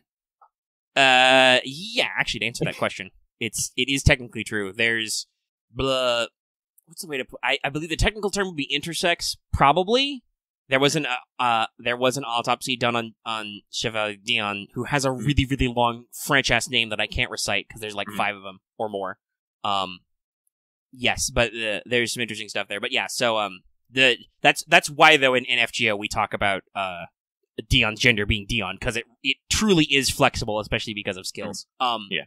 But let's see, so that was Karina being one of our big DPSers, the other one of those being Rummage, the goblin, who is a goblin rogue and does goblin rogue things. Rummage is trying to raise money because his village got burned down by adventurers, so he's got a little bit of the gold fever, but he's not a bad guy, Mm-hmm. He's kind of feisty, and mostly he's smart enough to realize that he shouldn't talk about doing crimes in earshot of the paladin. Not that I'm playing a lawful stupid asshole character, but I'm still I am good and lawful, so let's not do crimes, guys. I feel like if you heard crimes, it'd be more finger waggling. Oh, well, yeah, actually, in a later part, we caught a guy who attempted a murder, and Thraxius, who is lawful neutral, was just like, I'm gonna kill him. And I'm like, whoa, whoa, whoa, whoa. We're in a city. There are laws. This guy goes to court. And then he blasted our sorcerer with inflict wounds, which does a shitload of damage. And then we were like, okay, we're just gonna stab this guy now. Yeah, that's how it does. Like, I think my character believes in, like, mercy and the procedure of law, but if you try and murder me or my friends, I will defend myself. I'm not an idiot. Well, I'm kind of an idiot, but you know what I mean. Like, my patience is not infinite. Let's see. So that was me, Axe, Dallas, Robin, Card. That's 5. So the 6th is Zealous, the Artificer, who is our big brain think man. He's an int caster, played by a community member, Aleph, who hasn't appeared in any APs. But while he didn't get to do a lot in combat stuff, because he just rolled kind of poorly on initiative. In general, he was our big brain think man, like I said, because he has an int score and actually has points in skills like Arcana and stuff. So when we need to actually solve problems, and do stuff, he was usually our straight man at actually solving stuff. But so we all ended up grouped together, and we went through what they called the Trials of Talos to do the challenge versus a monster, right? And we beat it. And so for the rest of the session, because we beat it without being scathed, and that was actually a plot point, or at least a mention in the narration, that several of the teams who went in to do this got beat up, I was cruising on the, hello, I'm Valenthe Gemblossom, and these are my friends. We defeated the Tempest of Talos without being injured. Which, when we go to the store robbery that I mentioned earlier, a couple of the characters in the background are like, what does that have to do with anything? And I'm like, shush, shush, shush, shush, shush, shush. It shows how cool we are, okay? Shut up. Because that's kind of what my character is about, is like, I may have an inferiority complex about stuff for reasons that are in my backstory. So I'm like, no, dude, I want to appear cool, and because you guys are with me, you are also cool, because if you were not cool, you would not be hanging out with me, okay? Though I did have to use my paladinness to get people out of trouble, because, like, there were times when the town guard or whatever would come up, or, like, you know, one of the other scary characters, like the goblin or the barbarian, would sidle up, and they're just like, ah! And I'd be like, hold up my holy symbol, and be like, no, it's okay, they're with me, I'm a paladin, it's fine. But that I think formed a lot of the throughput. We have, because there's 6 of us, I feel like we've got, like, almost 50% straight, and then like 50% goofball. Like, honestly, Valenthe is kind of a pinch hitter, because for some of the characters, like, Robin is playing Karina as very cat-like. She gets easily distracted, does stuff on her own, you know, does without thinking, is very chatty and social to people when maybe she should be. So I have literally herded cats, right? Like, I have literally in character had her pointed around, so I play kind of the straight man to her, but also to the other characters, I'm, you know, loud and boisterous and yelling about stuff, because that's my character type. So it's really interesting to see those dynamics about how we go through all the stuff. And I think those were our 2 big stories, I think, where it was just like, the one was just the, like, we fought a guy who turned on us, and it was like, oh shit, well, I guess we gotta stab him now. That was when it was a different guy, but he had some, actually, it's a funny joke. I talked about how it was very Dragon Age 2 lucky. We cornered a cultist in a random street corner, and then suddenly his buddies, like, teleported from behind the rooftops and dropped down next to us. Yeah. And I was like, oh yeah, this is very Dragon Age 2. So one of those guys stabbed me a couple of times. I didn't get hit by the heavy crossbowman, but one of those guys got me a couple of times. So that was the only time I've actually I one-shotted him. When I actually got around to stabbing him, I just stabbed him through the heart and he died. I didn't have to do any of my special paladin smites. By the way, I'm a paladin with a rapier, and I don't have a higher dex than strength, so I am not using finesse, just for funsies. Funsies! And it makes sense, because it's I think it's for other reasons, but rapier is one of the weapons Drow Dark Elves get free proficiency in, so I was like, oh, that's cool, that's kind of thematic. And it's the exact same damage as a longsword anyway, it's just a different damage type, and it could be finessed. I will probably eventually get better at dex and con. It's just, I think it made a lot of... I think it makes a lot of sense, because I'm playing a very swashbuckly knight-errant type character who is literally just like... Because here's a fun thing about D&D 5th. Depending on what class you are, you don't get all your class features until, like, 2nd or 3rd level. Paladins don't get to pick their subclass until 3rd level. Now, we started at 2nd level, so we could get some of our fun stuff, but I don't get to take my Paladin Oath and get a lot of my really cool subclass features until we hit 3rd. So I'm technically like a Paladin aspirant, who I'm pretty sure, like, my first 2 levels of adventuring were literally just my medieval fantasy version of Sorority Pledge, right? Yeah. Just like, hey, kill monsters, save towns, rescue maidens, do whatever. And then so that's just my backstory of just like, yeah, I'm just wandering around until I qualify for my oaths and stuff.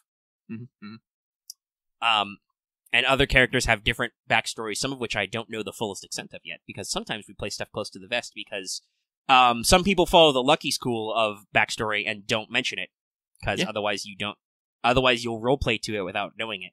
Yeah.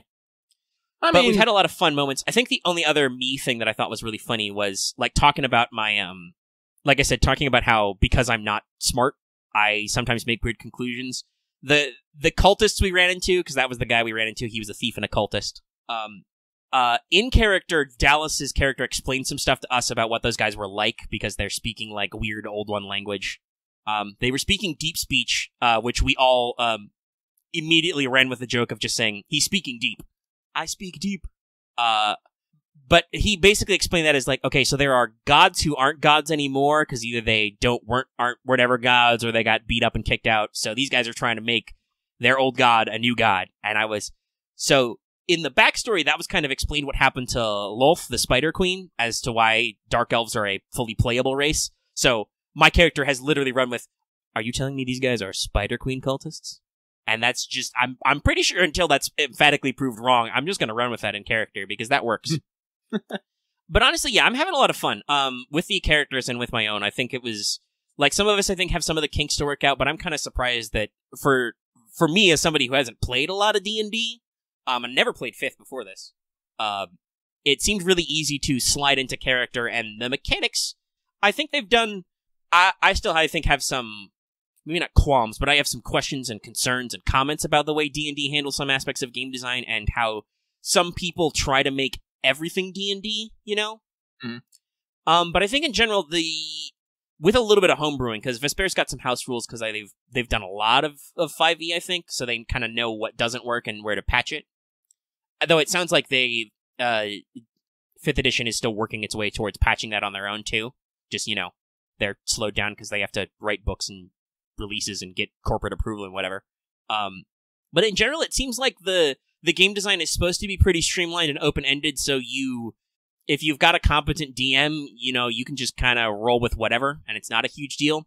Though, admittedly, I'm playing a not super complex class. Like, I'm a caster, but I'm a half caster, so my spell list isn't super huge, and I don't get a lot of spell slots, and I can also use them to smite, but it's pretty simple, you know, to just keep that stuff in there. Mm-hmm. And if I wanted to, I wouldn't even have to bother with spellcasting. I could just only use smite, right? Or I could specifically not use smite and work on other stuff. So it feels like it kind of gets out of your way to do your actual role-playing or character stuff, and when the mechanics come up, they're not crazy hard, you know, to work out. Well, I don't know, Axe, I feel like I probably don't have a super objective idea about how you were and how Gabriel was, because our characters just had instant chemistry. So obviously, I'm going to have a positive response, because your character specifically enables and bounces off my character. So that's good. Well, you hit that goal for sure. You know, so far as a mechanical unit, you have been supported, and in character, it works very well. And I think it makes sense. But yeah, so I just have some, I will continue to occasionally tell fun D&D stories from now on. Yay. Okay, we're at almost 3 hours. Let's see. We talked about game design stuff. Like, I got lucky to talk about Gatcha. I got lucky to talk about his game. I talked about D&D. Oh, actually, shit. Speaking of things I wanted to talk about, we were in the middle of something else, but good old Dishwasher, good old Bakdo, posted a slightly spicy PS5 chan. Mm-hmm. Which I retweeted, which I gotta say, that's pretty cool that we're still doing that. That's still a thing we do. Mm-hmm. Is we draw very spicy arts of a hypothetical PS5 lady. I have heard some speculation about the unit, but we don't know anything for sure yet. Yeah. So I will not offer any confirmed commentary. But honestly, what was it? Theoretically, the disc version is going to be, was it $5.99? Something like that. That's not that bad. I think I bought an original gen PS3 for full price. That's gonna that's probably going to hurt them. But so if the discless version, the all digital version, supposedly is like $100 less, that will probably save them. We'll see how it works, when it comes out. We don't really know. There's been rumors and urban legends that I think they said that NBA 2K21 or whatever, the new NBA game will actually be $70 on the new consoles, which we'll see if that happens. But also, I gotta be honest, that's not too huge of a gap. And if you wait for sales or whatever, that goes down anyway. Mm-hmm. The only real problem would be if Nintendo decides that they can get away with selling $70 games on the Switch, because Nintendo have a way better control over their game prices. Like, I hardly ever see those prices go down. No. Like, even on Amazon, I think... Let me check my Amazon wish list. Oh, that reminds me of another thing I wanted to talk about. Damn. I'll get there. It's not a big deal. It's just a little thing I want to mention about an Amazon order I've made. But let me pop open my Switch wish list. My Switch list. Let's see. Switch. Yeah, so Animal Crossing is back in stock. That's still $60. I don't know if I'm actually going to buy Animal Crossing, but I put it on there anyway. Caligula Effect is out of stock. Hyrule Warriors is still $50. Astral Chain is still $60. Mario Maker 2 is still $60. Octopath still $60. Smash Bros. Ultimate is like $58. Like, almost none of these, like, I think the cheapest on here, they've got the Tetris 99 and the 12-month Switch pack, but that was already lower price, right? I find that fucking crazy because I'm looking at Neo 2, a game that came out March 13th. It's $36.99 on fucking Amazon. Yeah, it's that sweet, sweet Nintendo stuff. The cheapest, I think, besides that one is... Oh, no, it's Hyrule... Yeah, it's the Hyrule Warriors Definitive is about $50. Most of them are still pretty close to $60. I paid nearly full price for Super Mario Odyssey. Not that it's not worth it. It was just like, yeah, it's a thing. Let me look at my PS4 list and see those. Okay, Sakura Wars is currently unavailable. That's okay. That means I won't be tempted to buy it just yet. Still on my list. Let's see. Yeah, Battlefield 1 is like $15. Shadow of the Colossus on PS4 is like $20. The Dragon's Crown Pro Battle Hardened Edition, which comes with some of the special shit, is like $25 on Amazon for PS4, right? It's just crazy. I keep looking at it. I'm like, oh, I want it. I want it too, because Dragon's Crown is cool. I've seen it, but I've never owned it. But fucking Spider-Man is like $30. That's like half price. Yeah, so like, for next-gen consoles, it's probably not a problem, because they'll go on sale eventually. But I've just thought about it, you know? But the other thing was that, so I got a little bit of a surprising reminder, but because I wasn't thinking about it, but there was a tweet recently reminding everybody that Peace Talk comes out in like less than 2 weeks. Yep. Which immediately prompted me to go on Amazon and pre-order it, because I hadn't done that. And honestly, it's a little weird for me. I should probably tell a little bit of that. So the last time I physically bought a Dresden book, like, I've got all ebooks and stuff, and I haven't completed my audiobook re-listen at all. It's been hard to, like, string enough focus time where I can listen to a lot. I got through, like, a couple books and then did other stuff. Maybe I should try reading them. I can probably do that a lot faster, because I have them digital as readables. But the last time I bought a physical Dresden Files book was actually probably almost 10 years ago, thinking about it, because that was around my 21st birthday. I visited Ron physically in LA, and I had some Barnes & Noble gift cards saved up, so I bought him, I think, 1 and 2, maybe 3, but definitely 1 and 2 in paperback, and was like, here, read these. And he did, obviously, but I think that was the last time I directly bought them physically. And what I do with Dresden Files is when a brand new book comes out, I usually like to read it, because I can do that in like an afternoon. And then sometimes it takes a little while for the audio version to come out, or just to get it. But then that takes longer to listen to for sure, so I will then listen to it at a slower pace. But I was feeling just like, it's only like, even in hardback, it's only like $20. I'll buy it off Amazon. No offense to Jim Butcher's website, where they also encourage pre-sales, but Amazon, I'm sure, bought a copy from you guys directly anyway, so you've got your money, and also you don't have day one delivery guarantee.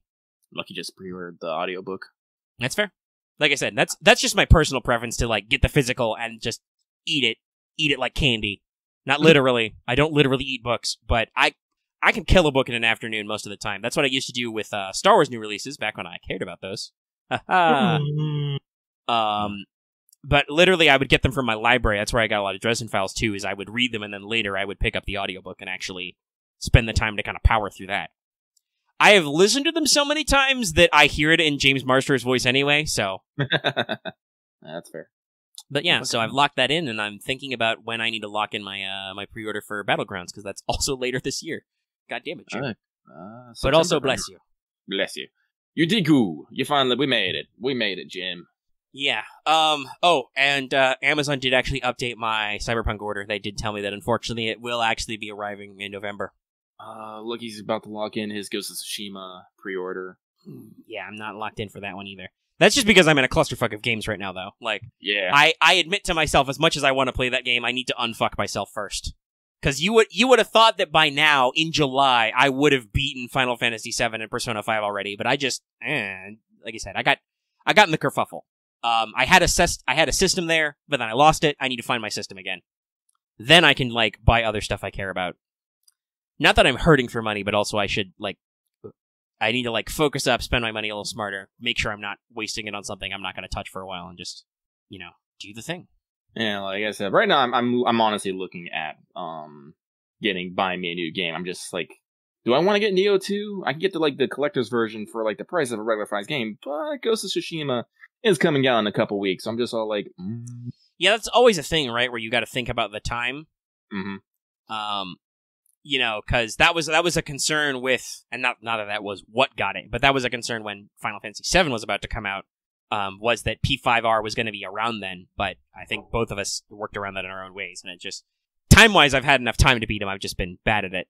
God, the more I say how bad I am at it, the more it makes me want to actually get shit done, so that's good at least.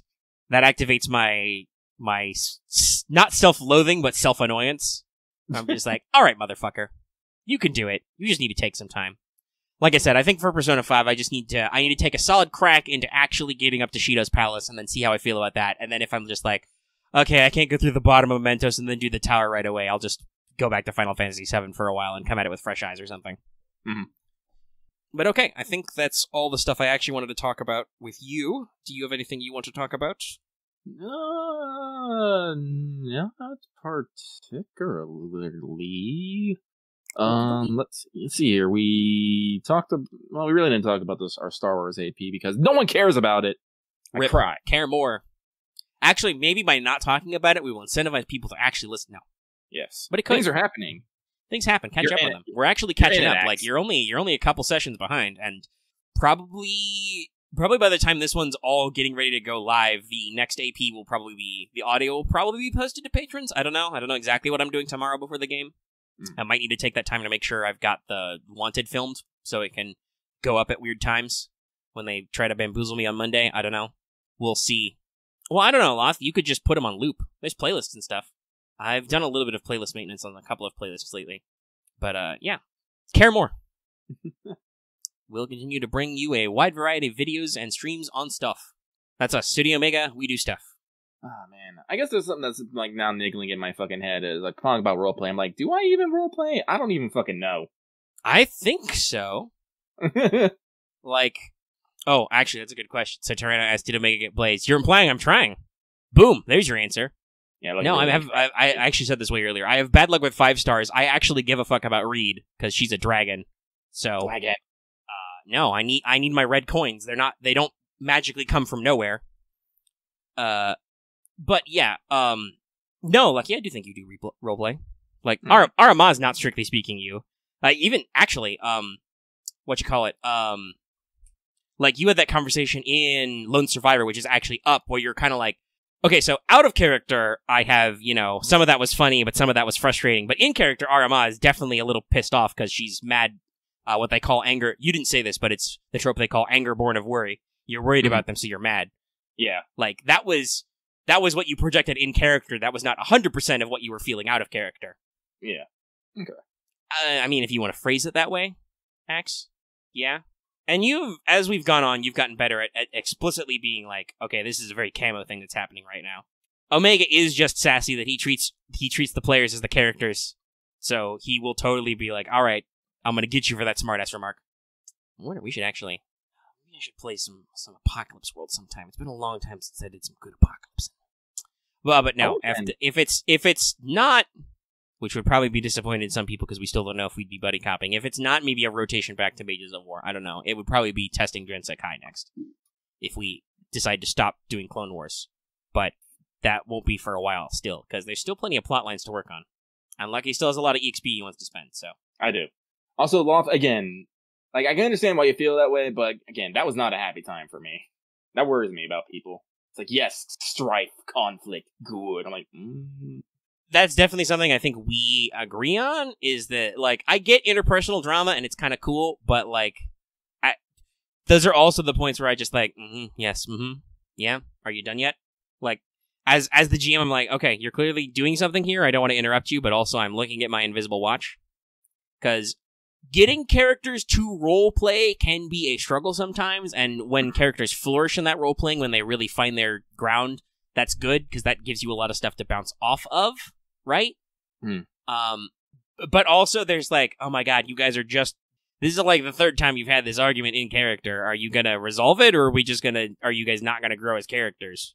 Not that that's specifically about the Star Wars argument that was had, but like, you know, it's definitely a thing where sometimes I'm just like, can we move on? Because I don't... As the GM is almost like a pocket audience, right? Because he's kind of like hanging out while you do stuff, listening. So I'm like, okay, guys, I'm actually here listening though. Do we need to still be on this? That could also just be a personal preference thing though. All right, now I'm yawning. Might be time to end. It is. Yeah. It is almost late. Midnight. It's late. The episode is over 3 hours raw time. I need to probably bring the dog inside so he doesn't have to listen to explosions all night. Yeah. Nope, that's good. Dogs don't like that. Cats are kind of 50-50. You can never be sure a cat even knows what the fuck is happening. But then sometimes cats are like spooked of like shit you don't even know is happening. Like, I think our cats get agita when we have like the foxes cavorting down in the backyard. By the way, we totally do in fact have foxes which cavort around in the dark of night. It's awesome. Cool. They do stuff. But yeah, okay. Let's wrap up. Since I think we did hit all the points. Everybody on, everybody stretch, everybody find your sleepy time. Or maybe you're going to sleep listening to this. Ooh. Make sure if you go to sleep to actually leave autoplay on. That was a joke I did when I posted the thumbnail, because it says sleepy comfy episode. And I'm like, make sure to listen to this while you go to sleep. Leave autoplay on. Okay. Now we're going to actually wrap up. So, if you are watching this on the YouTubes, be sure to give it a like if you like it. If you have any comments, please leave them in the comment section down below. We love comments. We do. Maybe we'll do some more community posts about stuff, but still, you know, you can comment directly on the video. That's cool. It's right there. Directed feedback. And of course, you can join our Discord. That link is in the description of the video and on our channel page. As always, of course, I naturally had to burp in the middle of the outro read. Thanks, me. And of course, if you're new here and haven't already, please subscribe to the channel to always get our latest videos. And even if you're already subscribed, don't forget to hit that bell for notifications so you always know when we post a new video or when we stream. Sometimes stuff does come out at awkward hours, so you gotta know.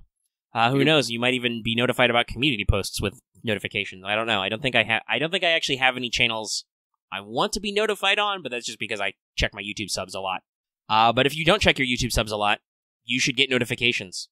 They're very handy and they let you know when something is happening. Yes. And of course, like it says at the front of the show, consider supporting us on Patreon. You can get access to episodes early in audio format for as little as $1 a month. Other goodies at different levels, shoutouts, live shows, all that kind of stuff. And it really helps us out. And I think that's all the stuffs for this week's. We will see you next week's. That's right, I'm just pluralizing everything's. Weeks. We'll see you next week's for more What's Up. I don't even know what episode this is. We got a milestone coming up sometime? Let me actually check really quick. I don't even know. What number is this one? Okay, this is 95. So we're about 5 episodes from 100, or about a month out. So that'll be cool. Okay. That'll be cool. Oh, yes. Stay tuned for that in the future. That one will probably be live because we love to do that. We are also, I think, coming up on Let's Talk 150 as well. What was the last one? It's going to be our anniversary here soon. Oh, we are also 5 from Let's Talk 150 because that was 45 was the last episode. So we'll have cool stuff in similar weeks, I guess, because we didn't plan it, but I'm sure accidentally skipping some shows sometimes, or possibly deliberately skipping some shows, we made the planets align. Cool. Awesome. Cool. That's how we do. But so that's Let's Talk FGO, by the way, our signature podcast. Check that out also. And we stream and stuff. Okay, that's everything. Goodbye, everybody. Goodbye. Goodbye.